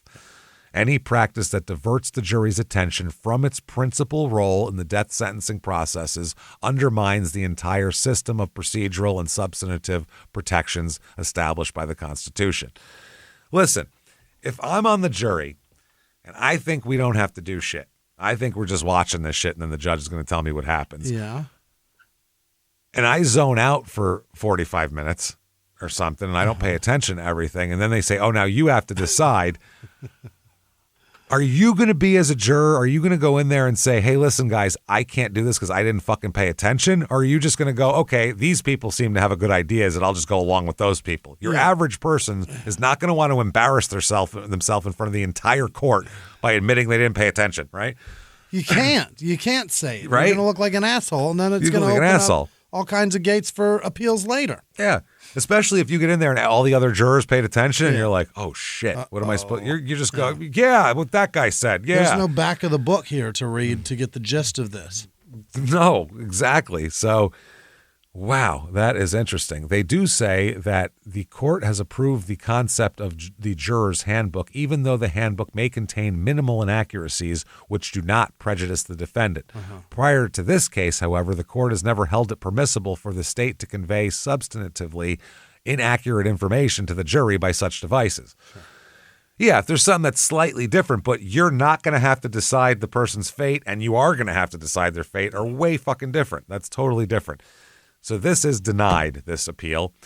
October of 1984, the U.S. Supreme Court refuses to hear this case as well. I want to know about it, yeah. December 3rd, 1984, the petition to the U.S. Supreme Court for rehearing is also denied. Okay. July 28th, 1986, Chuck asks the county for a new sentence and trial. That's denied. Yeah. September 29th, 1988, Illinois Supreme Court upholds the county's denial of post-conviction relief. December 5th, 1988, petition to the Illinois Supreme Court for rehearing is denied. May 15th, 1989, U.S. Supreme Court again denies to hear the case. Okay. Very quickly, in 1988, he appeals his dad's murder in the other trial and says 5 issues are presented: whether he was denied effective assistance of counsel, denied effective assistance of counsel at sentencing hearings, whether recent evidentiary discoveries render scientific evidence admitted during the trials unreliable, What, that arsenic isn't poisonous now? Oh, we decided it's fine now, actually. We put it in Oreos, and it's great. Whether the Lake County Circuit Court erred in denying the post-conviction petition without an evidentiary hearing, and whether the Illinois death penalty statute is applied in a racially discriminatory manner and is therefore unconstitutional. He is not a minority of any kind. This is all problems for him. This is a big problem. So July 3rd, 89, that's, by the way, denied. Yeah. July 3rd, 89, petition to the Illinois Supreme Court to rehear the case, denied again. In May of 89, the U.S. Supreme Court refused to hear his last appeal for that. He is inmate N22283, and he's fucked. Only thing for him, they have taken the electric chair out of the equation, and we're now into lethal injection territory. Yeah. May 28th, 1993, the U.S. District Court, Northern District Court of Illinois, Eastern Division, denies to hear the case. March 16th, 94, the U.S. Court of Appeals for the 7th District upholds the U.S. District Court ruling. May 31st, 94, petition to the U.S. Court of Appeals, fucking denied. Yeah. So execution date is set for September 20th, 1995. Here we go. Amnesty International releases a letter, as they do for all the executions, for him, and said Charles Albanese was sentenced to death for the alleged poisoning. It's not alleged. We know he did that. Of his father and mother-in-law and his wife's grandmother. He's reportedly always maintained his innocence. Albanese was represented at trial by an attorney who had never tried a capital case and who, according to former attorney and who represented Albanese in his appeals, failed to properly investigate or present evidence at trial, namely that the state laboratory was unreliable. So, a letter from Amnesty International will get you exactly ugats. That does nothing for you. September 20th, 1995 is execution day. Yeah. They fly him via helicopter for this. What? Helicopter. Where? They have to fly him. A helicopter flew Albanese on Tuesday to Stateville Correctional Center from death row at Menard State Maximum Security Prison. Hey, how about put the death row where the fucking where the chamber is, so we don't have to pay for helicopter rides back and forth. How much would you pray that thing crashes on the way there? I would just pray. I might just grab the stick. Yeah, fuck it. This is going to be easier, quicker, and I'm taking people with me. God damn it! I mean, who knows? I don't know if you're a murderer, if that's what you want. So they put him there, and he's waiting in a holding cell just off the execution room for most of the days in the green room. Yeah. And he requested a clergyman who conducted a brief Roman Catholic mass with no visitors, just him. No family attended as they could have, since they were also his victims. So, I mean, they couldn't come. But they said they could have come because they were allowed to go to the execution. But they said, quote, they have opted not to be here. Okay. So that's their right. Apparently Chuck's a big San Francisco 49ers fan. Really? Well, yeah, they've been pretty good the last 15 years, and they just won the Super Bowl. January of that year, I think, they beat the Chargers in the Super Bowl. So he spent his last hours talking with prison guards about his life and the NFL. Really? Jesus Christ. That Steve Young's really something. Yeah. That Ricky Waters, man, he's a beast just forever. At one point, he was even watching a game show on TV. Okay. Just take it. I'm not watching a game show. I'm not pissing my time away with that if I'm about to get killed. Not a game show. Well, yeah, if that just sucks. If it's 9:12 that they're going to kill me, and this just came on at 9, I need closure of this game show. That's what I mean. Yeah, I need something. Who's winning? What family is going to win this feud? I can't tell. Yeah, you got to tell me who's going to the Bahamas. Now, he declined a sedative earlier in the evening, but accepted one about 3 hours before the execution. Yeah, now he's getting anxious. Give me all the drugs you got. Yeah. Fucking knock me out. His attorney said that he was prepared to die. Nevertheless, he and his client struggled for a new trial up until the last minute. He said, we've done everything that I can think of, his attorney said. He faxed an appeal to the U.S. Supreme Court prior to the announcement and before the 7th U.S. District Circuit Court of Appeals ruled against him. The U.S. Supreme Court denied to hear the case and refused to postpone the execution. Albanese refused to ask for a change in his sentence. He wanted a new trial to clear his name or death. He didn't want commutation. All right. The lawyer said, I could probably get you commuted. And he said, new trial or death? Yeah. Okay. Fuck that.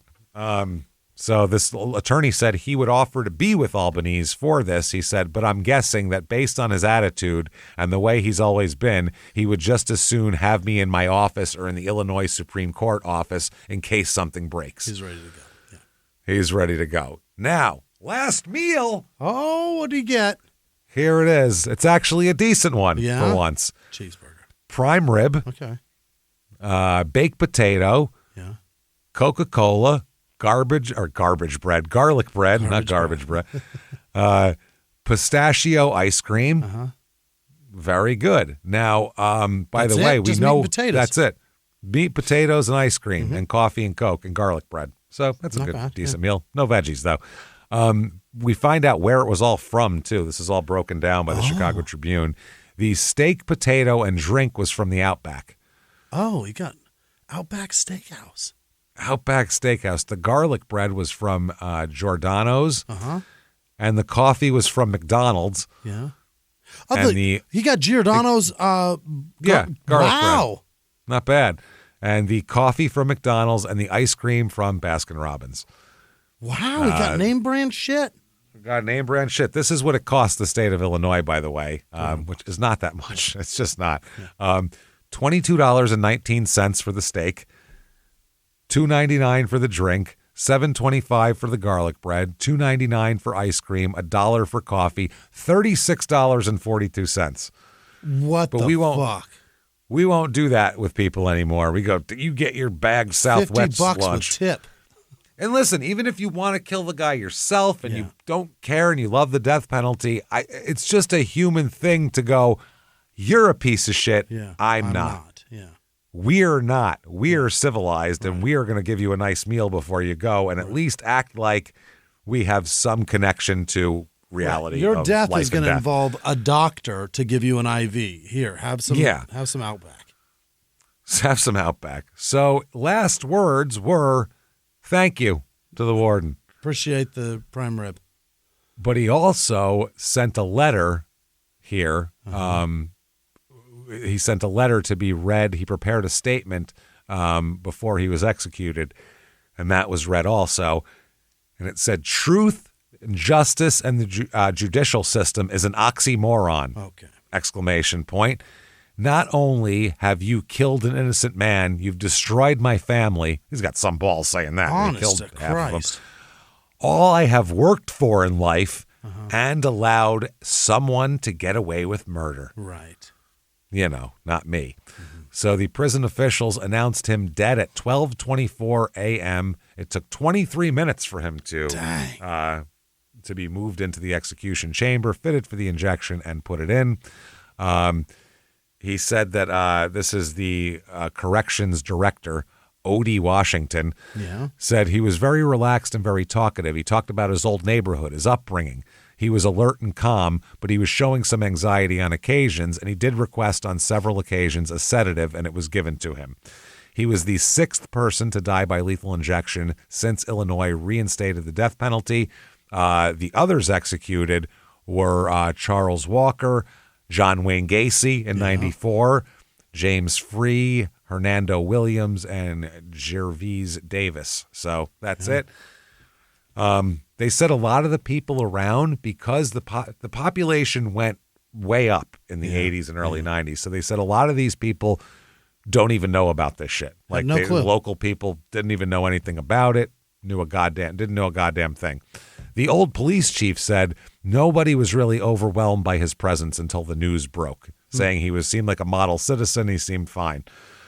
So don't know. But yeah, he's done.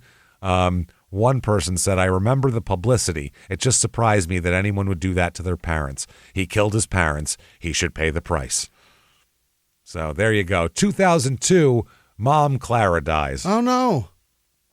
So, His wife got everything. No, Michael Jr. got everything. Michael Jr. gets everything. He's still alive, Michael Jr. I couldn't find any notice of him being dead. He's so Michael probably Jr.'s thriving. he's like 85 years old. But he's doing great. And he's got a lot of money. Hopefully he recovered by now. I would hope he's not limping around still. So there you go. There is McHenry, Illinois. Wow. If he is still limping, James, he was closer to death than he has any fucking idea. Can you imagine how close? I mean, wow. It's shocking that he didn't try to take another shot at him, too. Yeah. That's a tough dude. It's wild. I think he was like, okay, I gotta let that ride for a while. I'll get rid of him in a little later. Yeah. You know what I mean? Yeah. After, because then I got to kill mom too. I got a list. And now if I poison him again later, it shows a clear time of deterioration that perhaps it's just natural. So there you go. What a crazy fucking story. You just had to in a switch it up. Period, he thought he was going to murder his whole family and get away with it. Thought he could do it and take out all their business and everything else. So, because we have a serial killer next week, so I was like, we need a break between horrible serial killers. Even though this is 3 is technically a serial killer, he could do it. So anyway, even the cool-off times and everything, it all fits. Yeah. So anyway, hope you like that. If you did, get on whatever app you're listening on. Give us 5 stars. It helps tremendously. Yeah. Follow on social media. We are at Small Town Murder on Instagram, at Small Town Pod on Facebook. Head over to shutupandgivememurder.com. What's there, you may ask? Everything. Merchandise and especially tickets to live shows. Get them right now, especially everything. The next 3 are sold out. So Seattle in October is your next live show you can get tickets for. I think there might be a couple left in Philly that you can check out, but I'm not sure. So check on those. Get in there. Shutupandgivememurder.com. You also definitely want Patreon. Wow. Oh, yeah. Patreon.com/CrimeInSports is where you get all the bonus material. Anybody $5 a month or above, you're going to get so much stuff. A whole back catalog of hundreds of episodes you've never heard before immediately upon subscription. New ones every other week. 1 Crime in Sports, 1 Small Town Murder. How much of that do they get? All of it. Every goddamn second of it. That's right. Yeah. So get in there this week, what you're going to get for Crime in Sports. Athletes who have had millions and millions and tens of millions of dollars and pissed it all away. You don't have to like sports for that. That's just dumb people, dumb human behavior. Yeah. Then for Small Town Murder, it is part 2 of Ted Bundy attempting to help find the Green River Killer, which is one of the most fascinating things we ever talked about. Him trying to psychologically, it's wild shit. Yeah, well, crazy. Trying to save his own ass. It's fascinating. Well, trying to save his own ass and say he's actually not a bad guy. Yeah.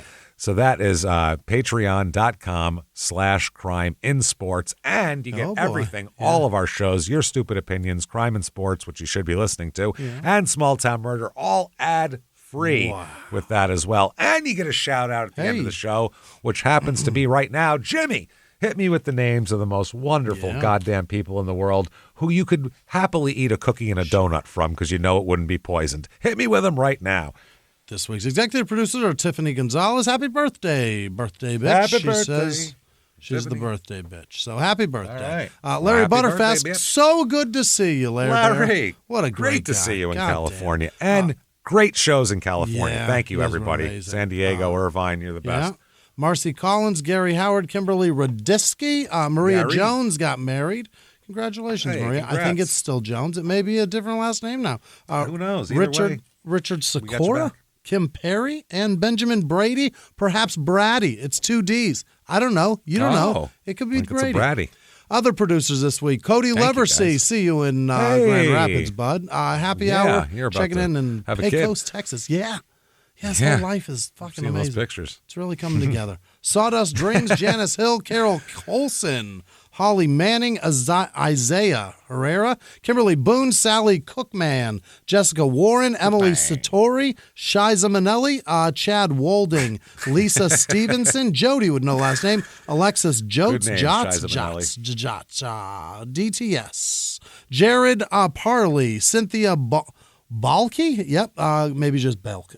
Nope, it's probably Balky, right? Kyle Sweezer, Tanya Rodriguez, Emma Kepler, Devin Shue, Dagwood with no last name, Madison Payne, Daniel Kissel, Jen Ann, Missy with no last name, Travis with no last name, Travis Stepp. Perhaps it's the same person. Maybe he got 2. Maybe it's 2 people named Travis. We don't know. We don't know. Jennifer Travis, Navarro. Travis, we love you. Maria K, Melissa Larson, Josie Yadrick, Shiley Saltz, Sierra with no last name, Sharon Duhan, Ted Holleran, Donovan Chalker, Ben James, Jennifer Spees, I think, Space, Chrisanne Sanchez, Keenan with no last name, Don Brooks, Matt Regan, maybe, Rebecca Martin, Melissa Steinrock, Sonia Crockett, Richard Berman, Logan S, Meredith Bartelt, John Henderson, Stacia Harmon, Marley Arthur.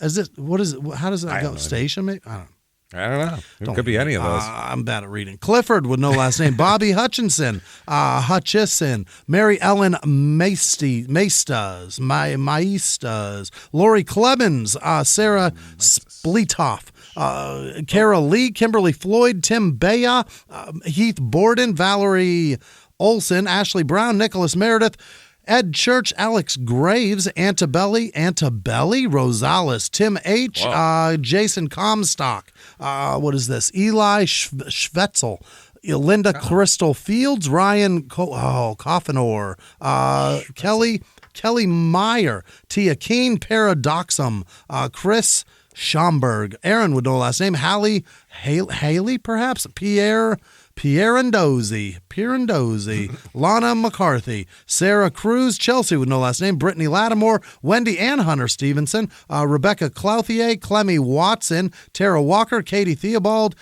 Tristan C., Tom Whitney, Nick Bravo, Jess Worthen, Matt Frank, Buff with no last name, Jamie Green, I love JoJo, I love him too. Blair Wood, Kelly Johnson, Lori Gitchell, Renee Sylvester, JC, the letters J and C, Christina Trugian, Polly with no last name, Laura Steffen, Rachel Waldron, K and L, KL, Julia Lumio, Dan Magoo, Darcy with no last name, Wynn with no last name, Mark Youngs, Alexandra Teese, Michael Raspberry, Shelley May, Michelle Van Acker, Alexandria Averett, Isabella Briggs, Lauren Elston, Colleen with no last name, Victoria Brady, Brian Blaylock, Barney 3862, Michelle Gannon, Daryl Brazzi, Annabelle Moreno, Jen Scraper, Colin Lundgren, Magda with no last name, Marnie Benarni, Courtney with no last name, Anthony Zambrano, MC, the letters M and C, Jamie Wilson, Jeb Fernandez, Lynn Guff, Allie with no last name, Sam Bonus, Matthew Lopez, Bruce Hurl, Jolene Christensen, Jolene, obviously. God damn it. Christensen, Angel Salgado, Bobby Biskey, BSKII, Biskey? I don't know. John Keaton, Joy Wilson, Kevin Voss, Jason Lesanowski, Michelle with no last name, Bethany Tibbetts, Alexis Sweeney, Becky Malandrino, Eric Chavera, Veronica Hill, Del Rowe, Kobe Willick, Schottelheim, Reichenbach, the third, Reinbeck. Get it. All right, Aaron McNeely, Jeremy Hamilton, Debbie Burns, Nikki King, Sierra Hull, Jason Fox, Colby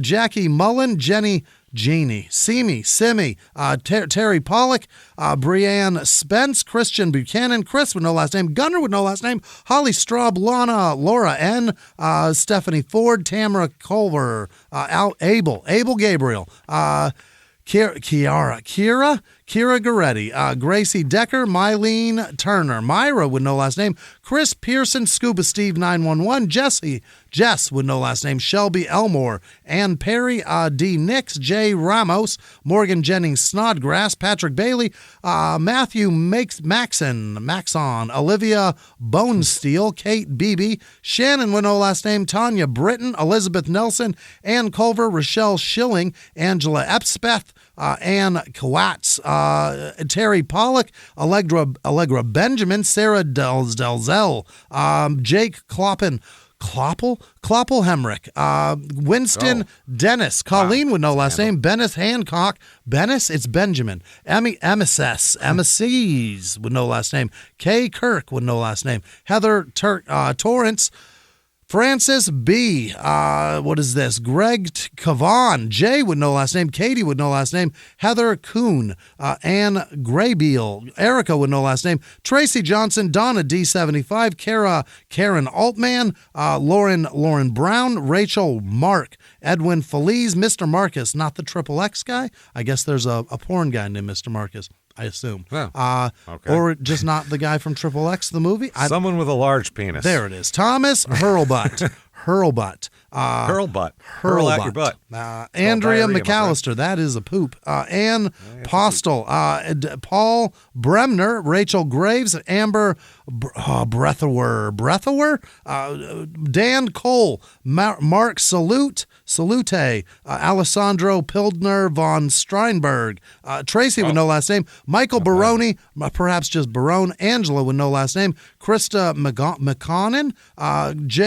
Chris Jazwa. Sam Richardson, and all of our patrons. Thank you guys so much. Thank you, everybody, so much for all that you do for us. God damn it, you guys are the best. You keep coming through for us week after week. Thank you. We hope you're enjoying all the content on Patreon and everything like that. Either way, keep coming back every week. Tell your friends. Tell everybody about it. If you want to find us on social media, shutupandgivememurder.com is the place to go. Drop-down menus take you where you want to go. Keep coming back and seeing us. And until next week, everybody, it's been our pleasure. Bye.